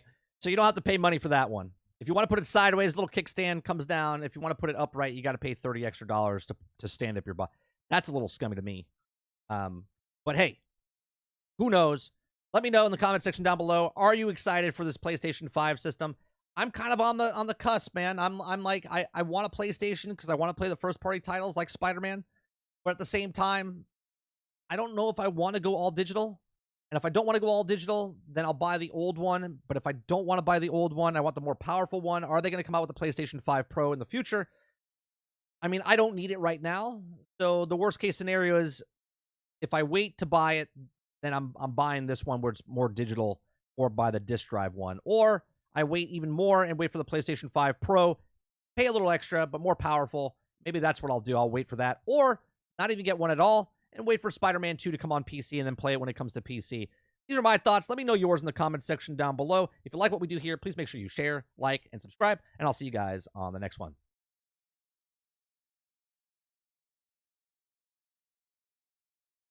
All right, so what do you guys think, chat? What do you guys think about this? Is this getting you excited for the PlayStation 5 Slim? I'm not excited, but I'm also not hating on it, right? I'm just kind of looking at it going, well, I'm in the market for a PlayStation, right? Water the other day in Discord said, who's this for? It's a waste of money. And I'm like, well, not for me, right? It's not a waste of money for me if I don't own a PlayStation. Now, I look at this and go, do I buy the PlayStation now, right? Do I buy the PlayStation now? So to try to get stuff off the shelves, usually what stores do, you know, when you go to the store now, it says like $49.99, and then you go to stores and sometimes it says like $49.97. When you see the 9.7 over the 9.9, that means they're trying to get rid of it off the shelf. That's the old inventory. They're trying to move it. Okay. Where if you when I go to Costco, PlayStation 5s are still selling big time, right? You look at those little cardboard sleeves that they have, and I noticed that PlayStation 5s are missing a lot, and Xbox Series S's are missing a lot. Xbox Series X doesn't really sell that well. You can see a couple missing, but more on PlayStation, more on Series S than X. Now with this, now you're inserting this, but they're all the same price. This is a lot smaller, a lot thinner. That's a big selling point if you don't have a lot of room on your TV console or wherever you put it on your desk. That's a selling point. I kind of think it's funny that they're paying $80 for disk drive. So now they're meal piecing the console together for you. Microsoft's going to do the exact same thing with their external drive, supposedly, when they announce their upgrade version next year. So I feel like they're just trying to nickel and dime you. They're still going to raise the price or keep the price the same. Less materials, less components in there, less everything in there, but yet they're going to charge you the exact same price. Hence, video games, same exact thing, but yet they raised it $10, right? So, and it's digital, right? And it's digital. You get no physical. There's no shelf space, no gas, no employees that have to sell you anything. It's literally you go down, you download, and yet you're paying $10 more than you would a physical copy if you went to GameStop of days of old, anyway. All right, let me see what you guys are saying here. Let's see. I don't know how they feel about this. Yeah, I'm like I said, Dupless, I don't feel like anything. You know what I mean? I'm not like, oh, super excited. I don't know if I'm super excited, you know?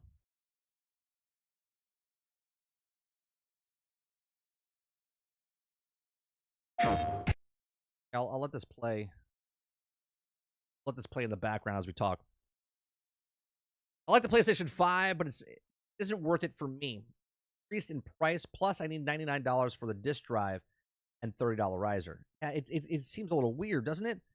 This is a slim ripoff. Probably I don't think badly of Stadia because I didn't sink money into it. I use it for free-to-play service, Destiny and PUBG. I only got an occasional lag spike. And that's what I'm saying earlier, Jones, when we were talking about that. I think people that, when you're playing online, you get that little lag spike, you're like, you're playing online, right? You're playing, and you know that it's going to happen. So it's not a big deal when it happens because you're expecting it, right? Like, I can't be on an airplane like Louis C.K. talks about that comedian bit that he has where he's on an airplane flying at 700 miles an hour in the sky, and someone's like, oh my God, I can't get my internet to work. And it's like, you're in an airplane, thousands of feet in the air, moving at 700 miles an hour, and you're worried about that you can't get your email, right? It's like, give it a second. Like, just give it a second. The stand that came with my PlayStation 5 works both ways. They went backwards in time. I said I didn't even know that, Records, because I don't have a PlayStation. Business model was kind of iffy. Oh, for the Stadia? Yeah. Dupla says vertical is optional airflow position or optimal airflow position, the most popular position. They have you by the balls with the extra $30 for the stand. People can makeshift a stand. I'm sure you can get an off-market brand that'll be cheap. But the fact that you still have to buy a stand, it doesn't come with the actual thing. Like, think about this, right? Like, this is kind of scummy. I'm not hating on them. But you literally made it 30% smaller, right? 30% smaller. And then you ripped off the stand and then charged $30. It's a less of a system, which means they saved money on it, right? And then they also are now charging you for the stand. Like, just add it to the stand. Like, just add the stand with the system. Why do I have to sell it separately? They make that extra $10 off you, right? So if you buy the digital version for $449, and then you get the stand, okay, well, it's an additional $30 on top of that. And then on top of that, if you get the hard drive, the bigger hard drive, or if you get the external Blu-ray disc drive or whatever, then you're paying an additional $80 on top of that. You're paying more money than if you just went to go buy the regular version right now. But you are getting a much bigger system, right? You are getting a much bigger system.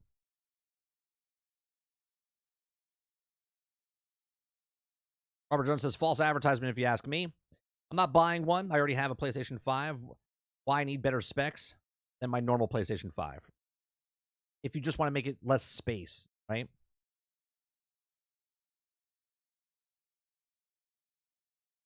Where's our resident Sony fans? I want to ask them about the aside from the disc drive. Did anything else change? No, I don't think they did, Embu.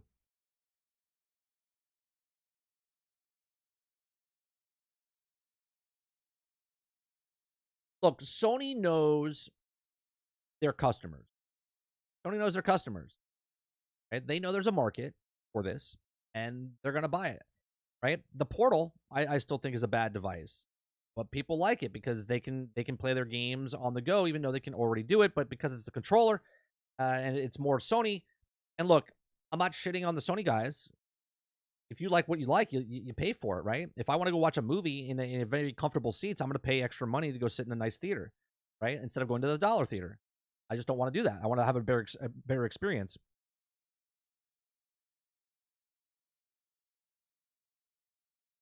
Right? If I like a video game, I want to support it. I keep paying money to microtransactions for that game. This is Sony's way of getting more money out of the same exact thing they already have. Right? Which, if we look at that deeper, right? If we look at that deeper, Kylo, is that a problem?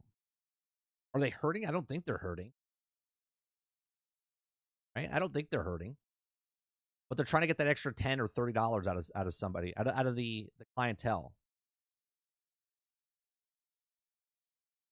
Like if they wanted to compete, which they are, right? They're the market leaders. They don't need to lower their price. They're selling their system. So do you blame them? Right? Here's that glass of water, right? Cheaper water, more expensive water, right? Which one are you going to buy? Right? Do they dilute their own console by making it cheaper? They're selling off the shelves right now for the price that they are. Those people are going to buy it. The clip says this is a ripoff.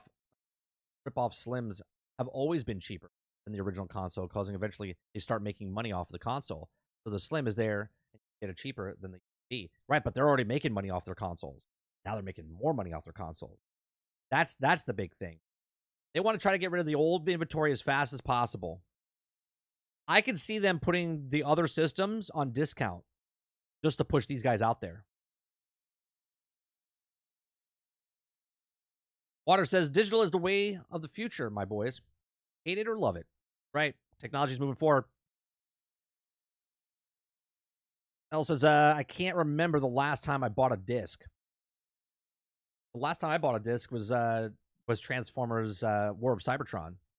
For a new game?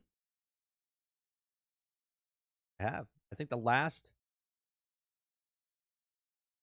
Yeah, I can't remember the last time I bought a disc for this system. What did I purchase? Yeah. Hold on, I gotta look for a second. Give me a second.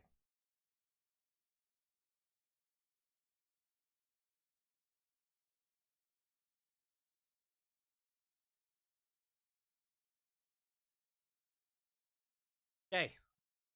I got it. Last one I purchased, and I got it on sale. I didn't get it when it came out, was Guardians of the Galaxy. I own the disc version of Guardians of the Galaxy. I haven't played it yet. Still wrapped.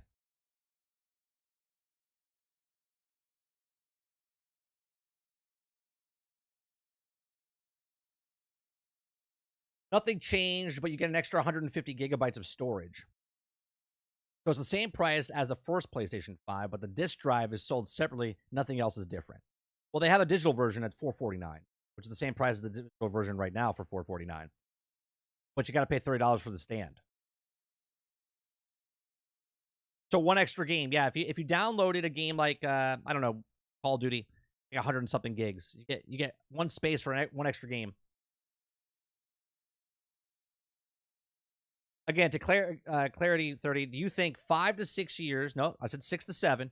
Here's all games be on cloud gaming, or they will just be digital only. No, what I said was in 6 or 7 years, cloud gaming will be the majority. What I'm saying will be the majority, meaning they'll still be physical, they'll be digital, but then cloud gaming will be the majority. People will not buy or download games; they will just stream it from a service.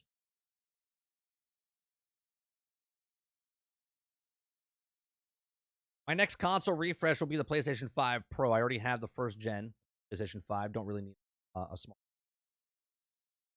I'm picking up with $30 stand to buying 2 disk drives just in case for the first one dies in me. Only take my money now. Go. Got a believer. Where?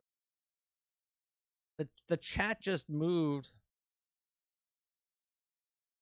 Kylo's mark.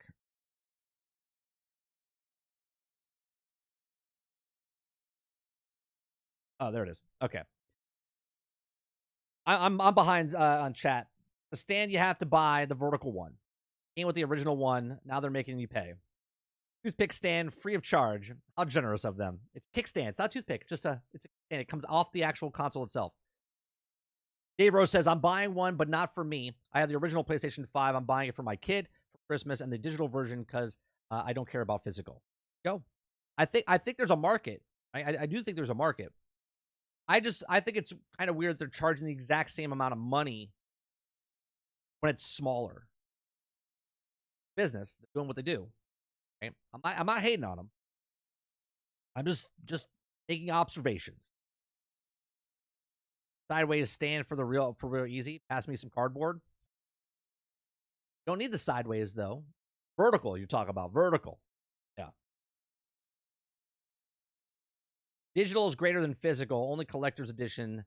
You'll be physical. At that point though, you have to buy a system, and you're paying a premium price to get the physical, right? When you want physical, you're buying that extra $80 disk drive.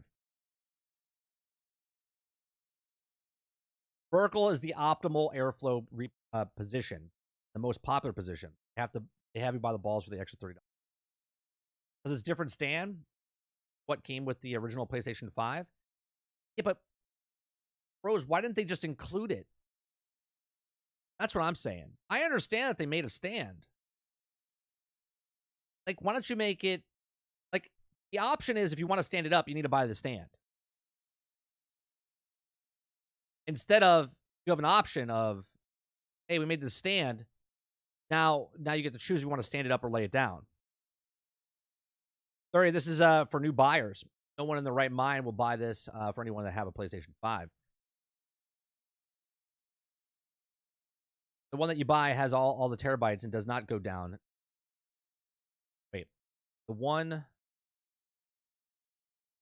for 400. Buy the one that has the terabyte, not go down, but it does. It's a 1 terabyte storage, and with the operating system on there, it usually takes about 150 off. Future Sony will send person to your house to punch you and take your money. You need to ding dong. Hi, I'm with Sony. Yeah, how can I help you? Oh my God. Here's your stand, sir. Hit me in the nuts while you're gone. All right, have a good day. Thanks for purchasing. Welcome to microtransactions for physical consoles. I already have an original Mo, so this is my kid, and it's also the room. I don't see a difference. What Rose is saying right now, I bought an S because the X's weren't in circulation. I said I'm going to buy the S, and I justified it for myself because I said when I get the X, I give the S to my son. Right? There's no difference of what I did and what Rose is doing. Right? No difference.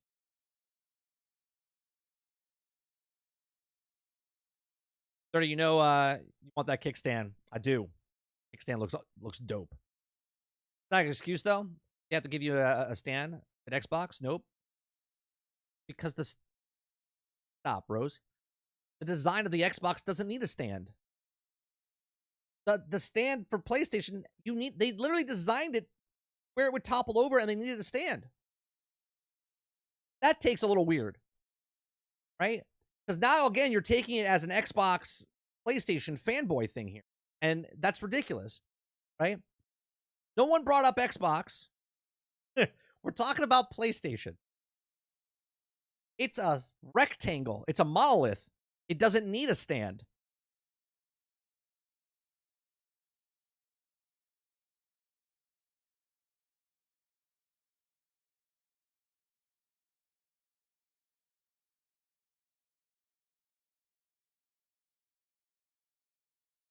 we're talking about it, but watch it be the top holiday seller. Oh, it probably will. Look, Sony knows what they're selling. They know what they're trying to do, and they're trying to make more.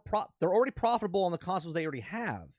Now they deducted 30% of the actual console itself, so producing these consoles is cheaper than the last console. So they've already made profit back on their other one, the original, and now they're going to be more profitable with these. And they're selling. They're selling left and right because people want a PlayStation. This is a smart move by Sony. I just think it's funny that they're charging extra stuff like a meal piece, make your own console type of thing. Which is funny because I did have a video, I want to say back in 2017, 2018, where I said there'll be removable hard drives and there'll be removable disk drives and there'll be removable stuff. Now, here we are. That was 5 years ago. There's a trick for that, Rose. Get yourself some cardboard, fold it in half, lay the console on the side with cardboard, the spot and where you need it. Yeah, I'll tell you what. I will make you a stand, and I'll charge $29 for a 3D printed stand that will be customized for your console. It'll be a 30-inch still gaming PlayStation stand.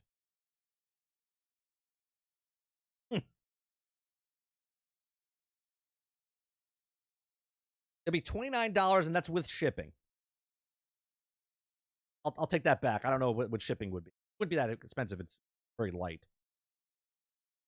I was calling the hard drive false advertising. The Xbox stand is a great design. Yeah, it's part of the box. Isn't this model replacing the current one? Yeah, so whatever model's out there now, Jones, once they sell out, that's it. Then it's only these going forward.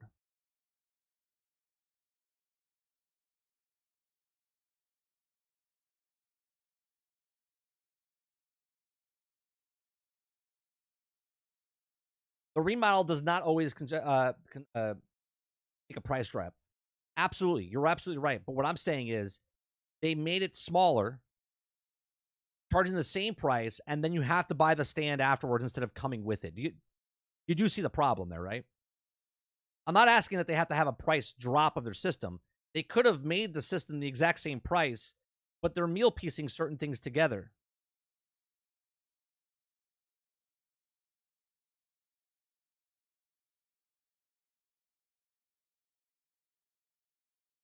It's a nicer stand, just saying. Regardless if it's a nicer stand. Could have put it in there because the price of the making is less.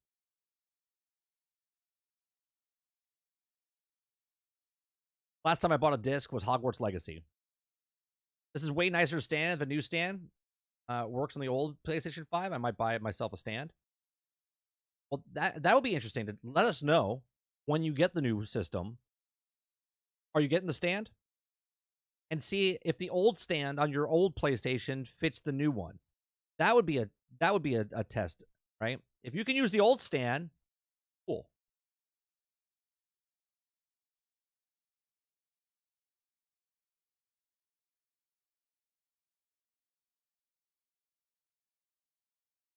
$30 is still gaming stand. That's right.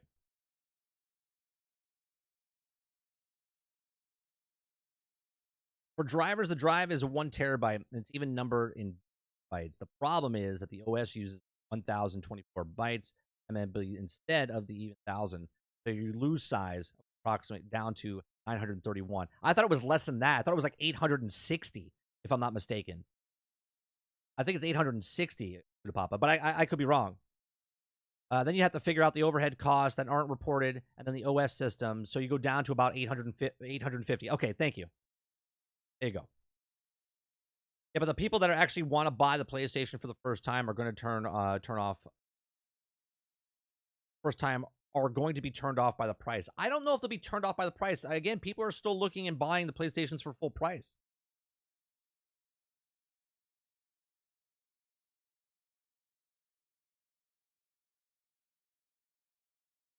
PlayStation went first. Xbox can capitalize with their refresh and come with giving. Or do you know what'll be crazy, Mo? If that Xbox next year comes out, or whenever they come out with it, when they come out with that Keystone, that Project Keystone, where it literally is just a Chrome drive or Fire Stick that you plug into your basically like an Apple TV, that comes out at $100. That would be insane. People that don't even game will be like, well, let's game with that, $100, right? That would be insane.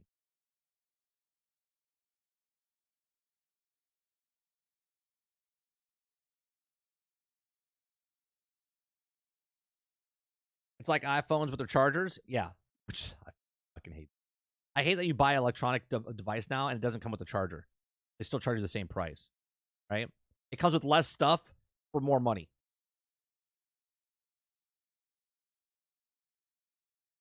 If the price of the new model with the stand is equivalent to the old model, I don't see much of an issue.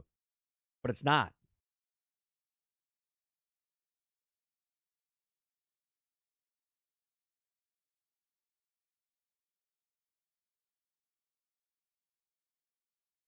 Doing the same thing on my Series X Steam would have been the smarter choice. Sorry, didn't read it, but I was saying this new PlayStation 5 is basically hardware microtransaction. Yeah, no, I saw it up there. I didn't read it out loud, but yeah, someone said, "Welcome to the, the microtransaction for hard copy stuff." I hope they announce this soon. I might buy an Xbox Black Friday. I don't think they're gonna announce it. I think it comes out probably next year or sometime.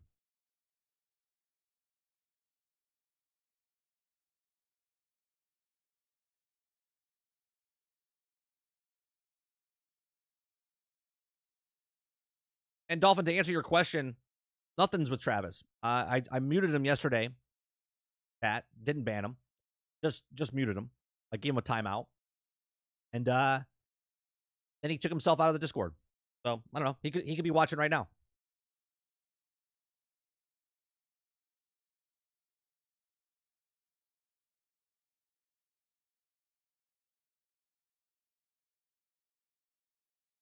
I've stopped games like Weird West, so I can start again on Steam.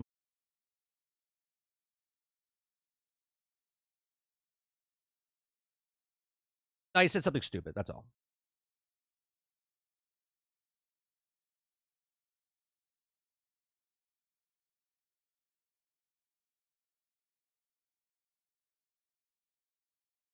What time is it? 12:30. There.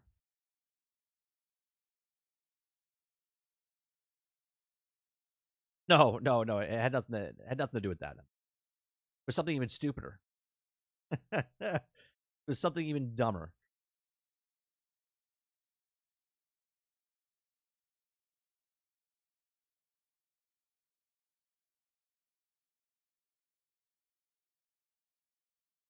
One more story I want to talk about. I'm not going to make a breakout of this. Not really, unless there's more information about it. It's like a flyby. Actually, an actual article about it now.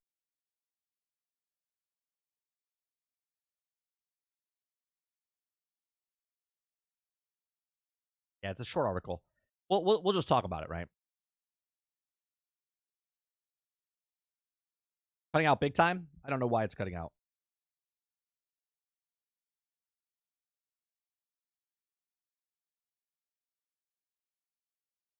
Shouldn't have slept in. And but you gotta be on time. No, I know you're in a different part. Yeah, I'm consistent, man. Today we started late, 10:30, because I had to do some errands. But I'm on time all the time. So I'm consistent. That's one thing you'll get from me. Consistency. When I say I'm starting something, I start it on that time all the time.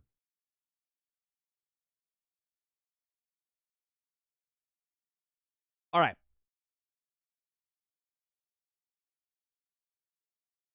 Can't hear you for the past minute. Oh, that's a refresh thing. I'm not cutting out. I'm not cutting out because I'm monitoring myself on the web. I'm coming through.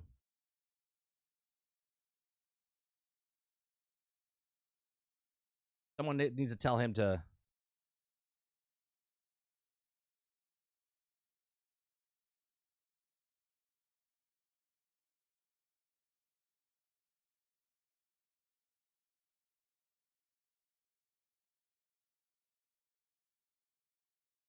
Yeah, that's weird. Yeah, sometimes, and I don't know what YouTube does. Sometimes different regions get affected. Sometimes I'll be playing or watching a video, an upload. All of a sudden, the audio cuts out. He's still talking, still moving, and then when I go back, I have to like rewind, and then it works fine.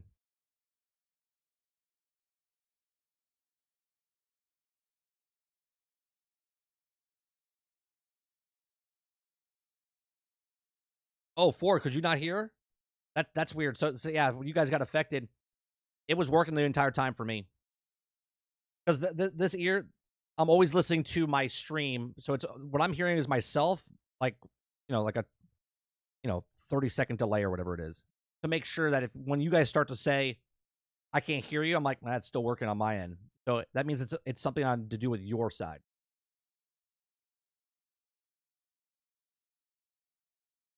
Or YouTube side on your side. All right, so the last story, right? So the last right, if there's a problem, you'll know that there's a problem if all of a sudden chat all of a sudden's like I can't hear and everyone starts to say something. But if you see like one or two people or like I can't hear, then that's a refresh thing. Because obviously if you can't hear me but you see chat still talking to me, then that would be a difference.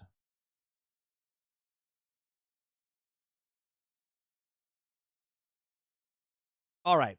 So this came out of an interview, and they just said a small little piece. But Disney might acquire EA on the next gaming giant. Okay. So, which is, I don't know how I feel about this, right? So this is coming from Kit Guru. Okay.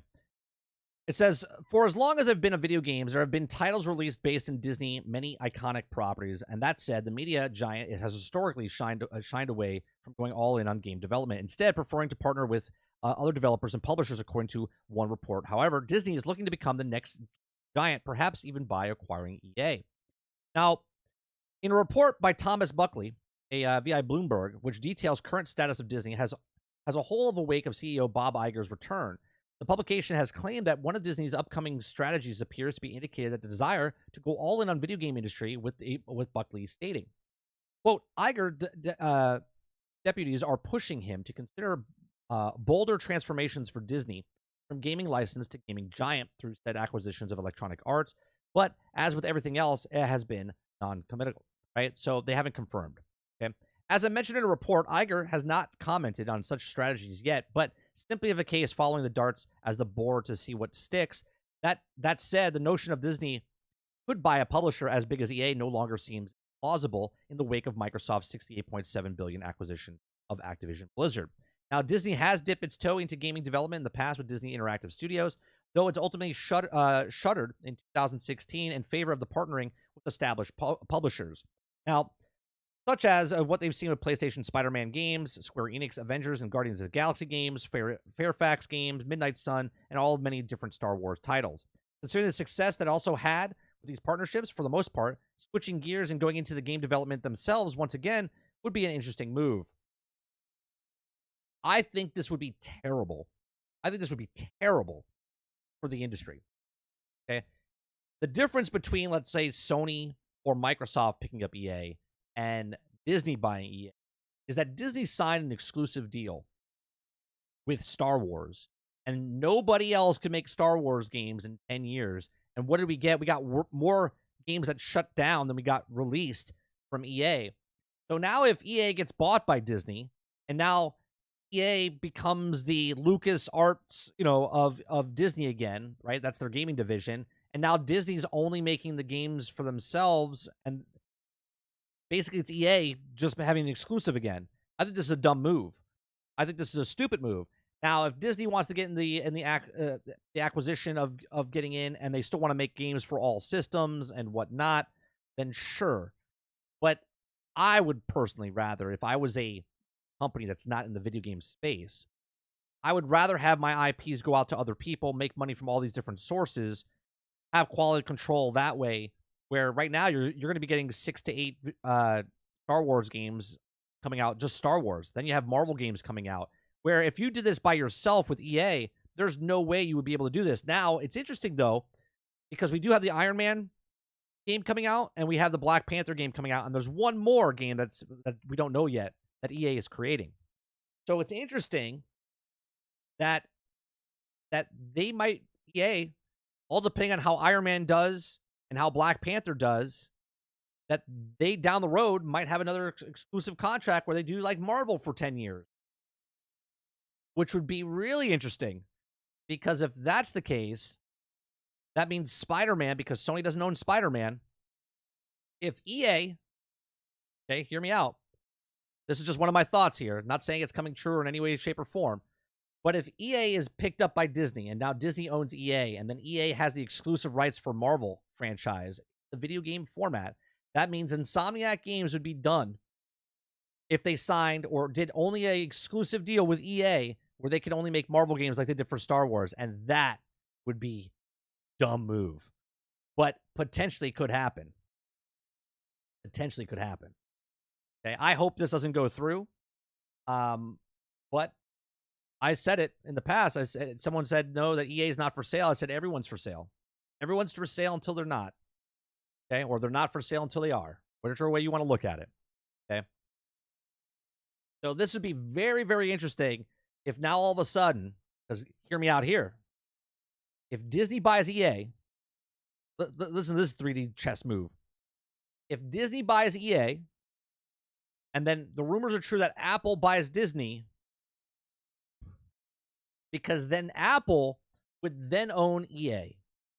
And if they own EA, that means they own every major sporting franchise in the universe, between hockey and soccer and football. And then they would also own Marvel and Star Wars. And then all of a sudden, the person that wasn't in the video game space, that now made all their systems where they can now play video games across all their platforms on cell phones and tablets and computers, that could do all this stuff, all of a sudden is now a massive player in the video game space on the just quick glance over of, oh, Apple's all of a sudden a game developer? Be interesting to see. Let me know what you guys think in the comment section below. Do you guys see that happening? Do you see, one, Disney buying EA, and two, do you see Apple buying Disney? Because Disney's in trouble. Disney is in trouble.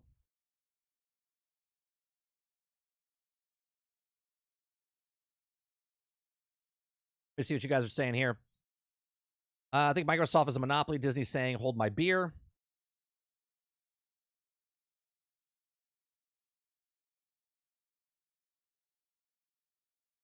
Travis is still muted. He told me he's trying to talk, but nothing is showing up. All right, give me a second.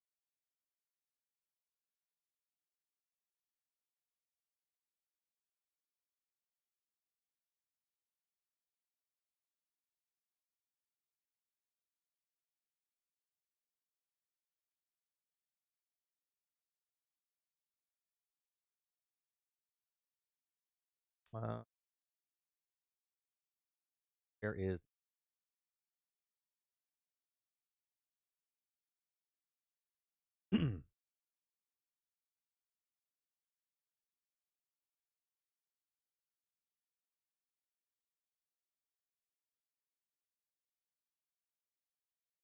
There you go. Maybe there's a test to see how good they are and sell. Maybe. Disney sells Apple long before they buy EA. Marvel as Battlefield game. You get to fight the endgame battle. That actually might be pretty fun.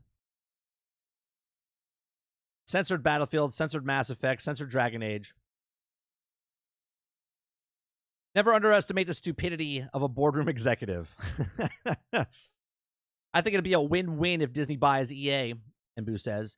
Either Disney puts EA to good use and the gamers will be eating good. If Disney runs EA into the ground, then they wouldn't exactly miss them. That's true. Good perspective there, Mbu. Play games on Apple at 1 frames per second. The hardware isn't made for gaming.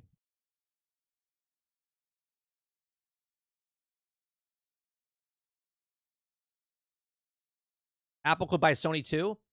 Years ago, there was rumors, Behemoth, that Apple was in because Sony was in trouble. I think this goes back to like 2012, 2013. Might even be 2014. Sony was in trouble, and Apple was in the market of maybe buying them. But since then, a lot's changed. So I don't know if they would still be in the market to do that. In fairness, I washed my hands with EA after Battlefront 2. Battlefront 2 is actually a really good game, though, Enbu. It really is a good game. The problem with that game is because they tried to do the microtransactions, and they did fix it. They did fix it before it launched, which is more to say than anybody else.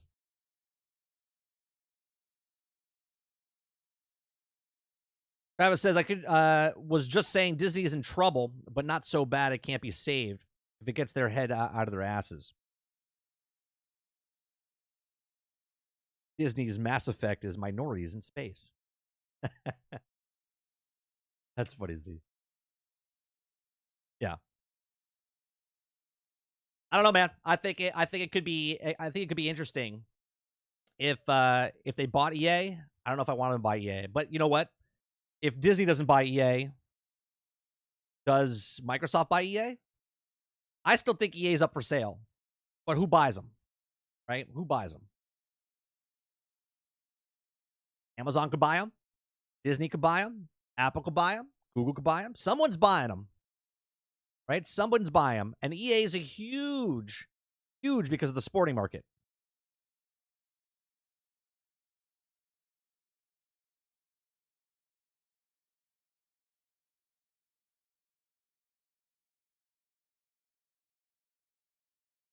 Curse my Mass Effect.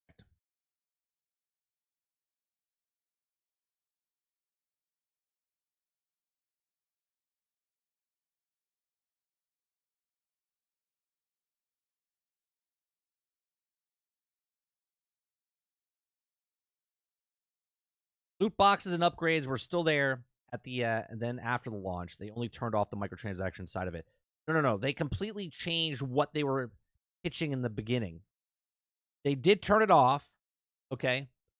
And then they did add microtransactions later. I'm not saying microtransactions were completely gone, but what I'm saying, okay, is that they got rid of the predatory microtransaction part of the game, and they put it into a more reasonable. Not saying it's good, but the game itself was actually really good. It's a shame that they did what they did.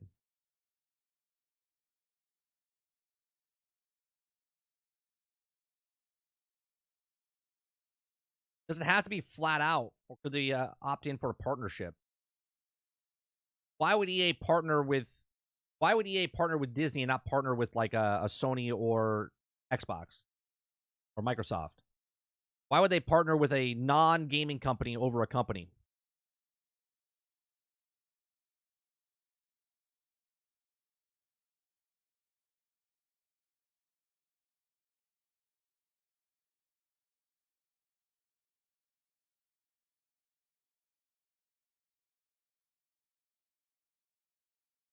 Disney is like Titanic, currently on course for the iceberg. Yeah, they're in trouble.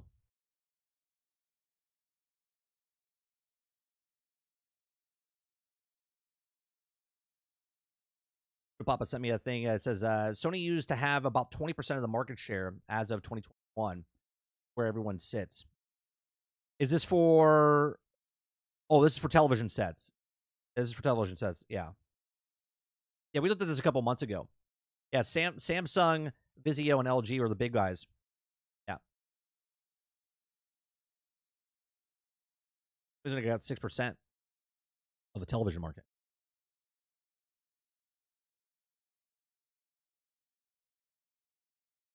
I don't see EA doing that.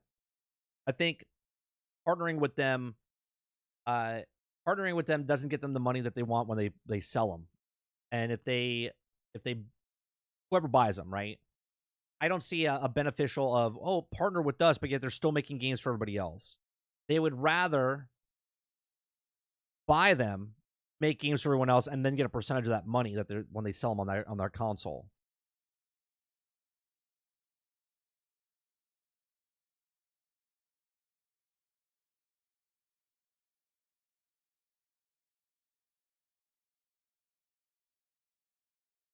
How does the relation of Lucasfilm games change if EA is now Disney? Well, they don't even have Lucas. Like, they don't have a broad, a separate standing anymore. They got rid of their gaming division. So that's why they partner with all these other developers. They have no gaming division. They closed down in 2016, 2017. They might have opened one. Did they open it back up?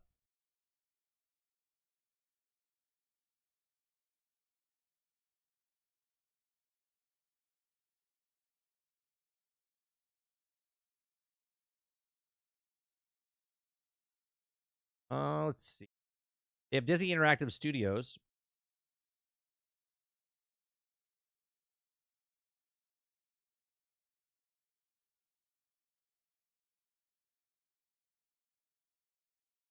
2016 is when they stopped Disney Infinity. Yeah, 7 years ago. Disney Interactive Studios is done. And then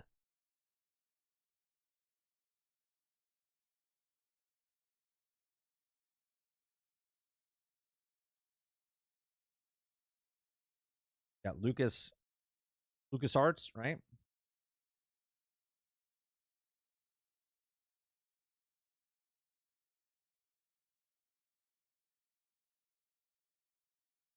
Yeah, they're not doing anything.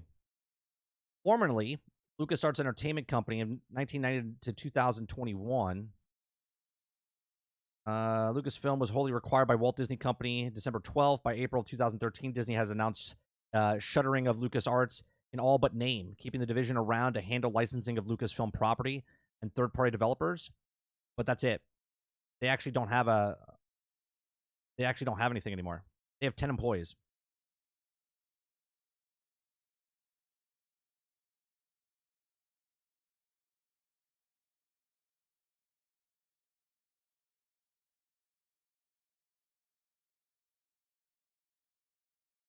Give them a full year, change the class system, something similar to the Battlefield progression. After they did that, they added cosmetic in. You think 30 that does being Ubisoft help or hurt Outlaws? I personally like Ubisoft. I like Ubisoft. I think Ubisoft makes a good game. I like Division. I like Division 2. I like some of their other games. I think they could do a good job with Star Wars Outlaws. But that's what it is. If you don't want an open world Star Wars, then you're not going to like Outlaws, because that's what it is.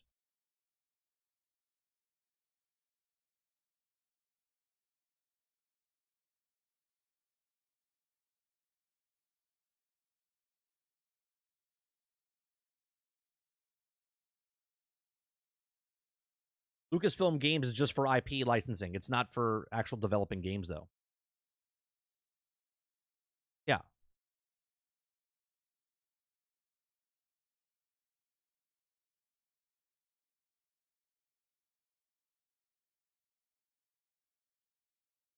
The game is not made in 2 years. They've been in development of that game for 3 years.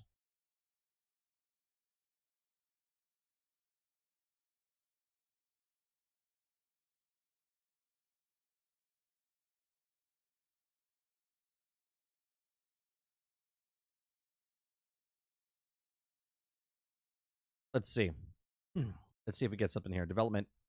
On January 13th, January 2021, Ubisoft announced the Star Wars game was in development by Massive Entertainment under the license of Lucasfilm Games. The game will focus on the story in the open world. Massive Entertainment began recruiting additional members of the development team, in part due to developing of the Avatar Frontiers Pandora alongside it. The cinematic trailer was done in 2023. I would assume when they announced it, again, we don't know, but when they announced it, they were already working on it for 8 to 12 months. And then when they showed it to us, okay, it's already at the two-year mark or more, a little over 2 years. And now it's coming out in 2024. We don't know when.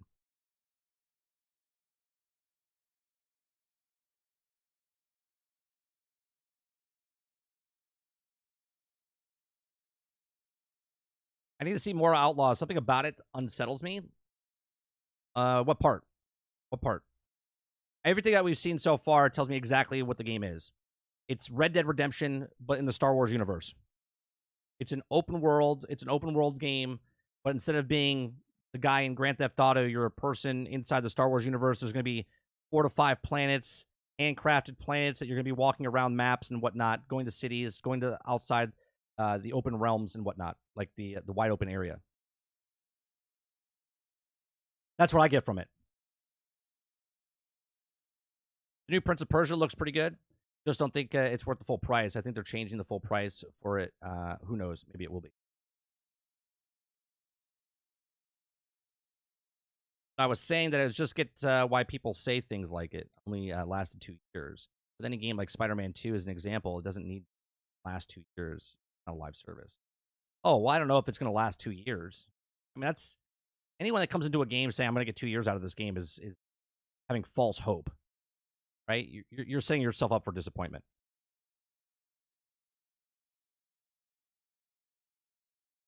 I have a feeling it's going to be more on rails. They already showed us it's not on rails. They already showed you that it's not on rails. It's literally an open world game. How can you have an open world game, Nbu, if it's on? How can you have an open world game on rails?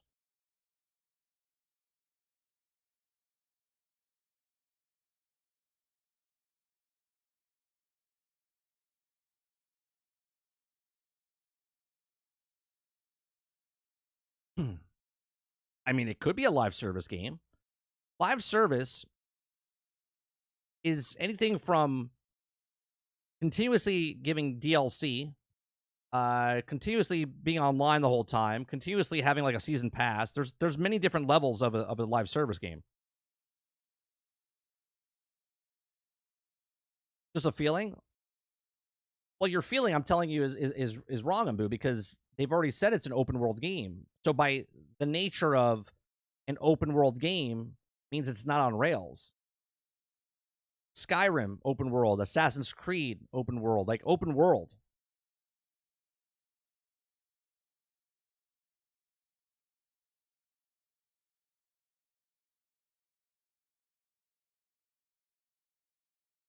I thought what was shown looked pretty good. I mean, I can see someone saying they're excited for it because of Ubisoft open world game. Yeah, like I'm trying to tell you that your gut feeling for concern of being on rails is like guided because it's an open world game. You could have iffy feelings about the game, Nbu, and I'm just letting you know. But the feeling that you're getting about being on rails, that's completely wrong.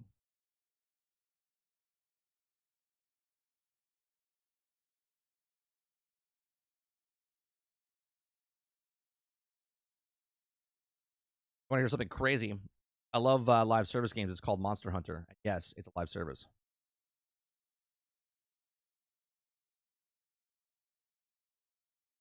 I do hope so. I mean, it's literally in the description of the game.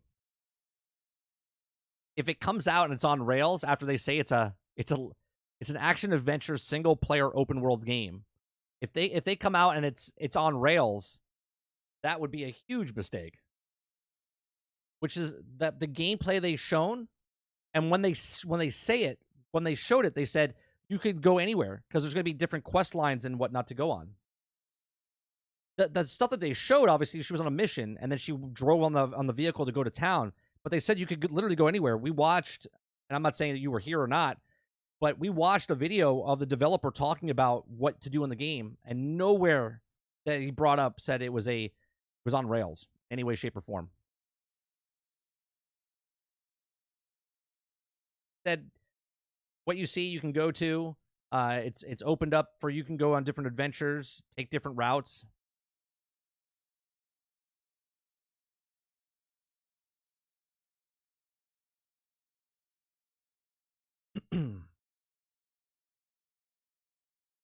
Lock.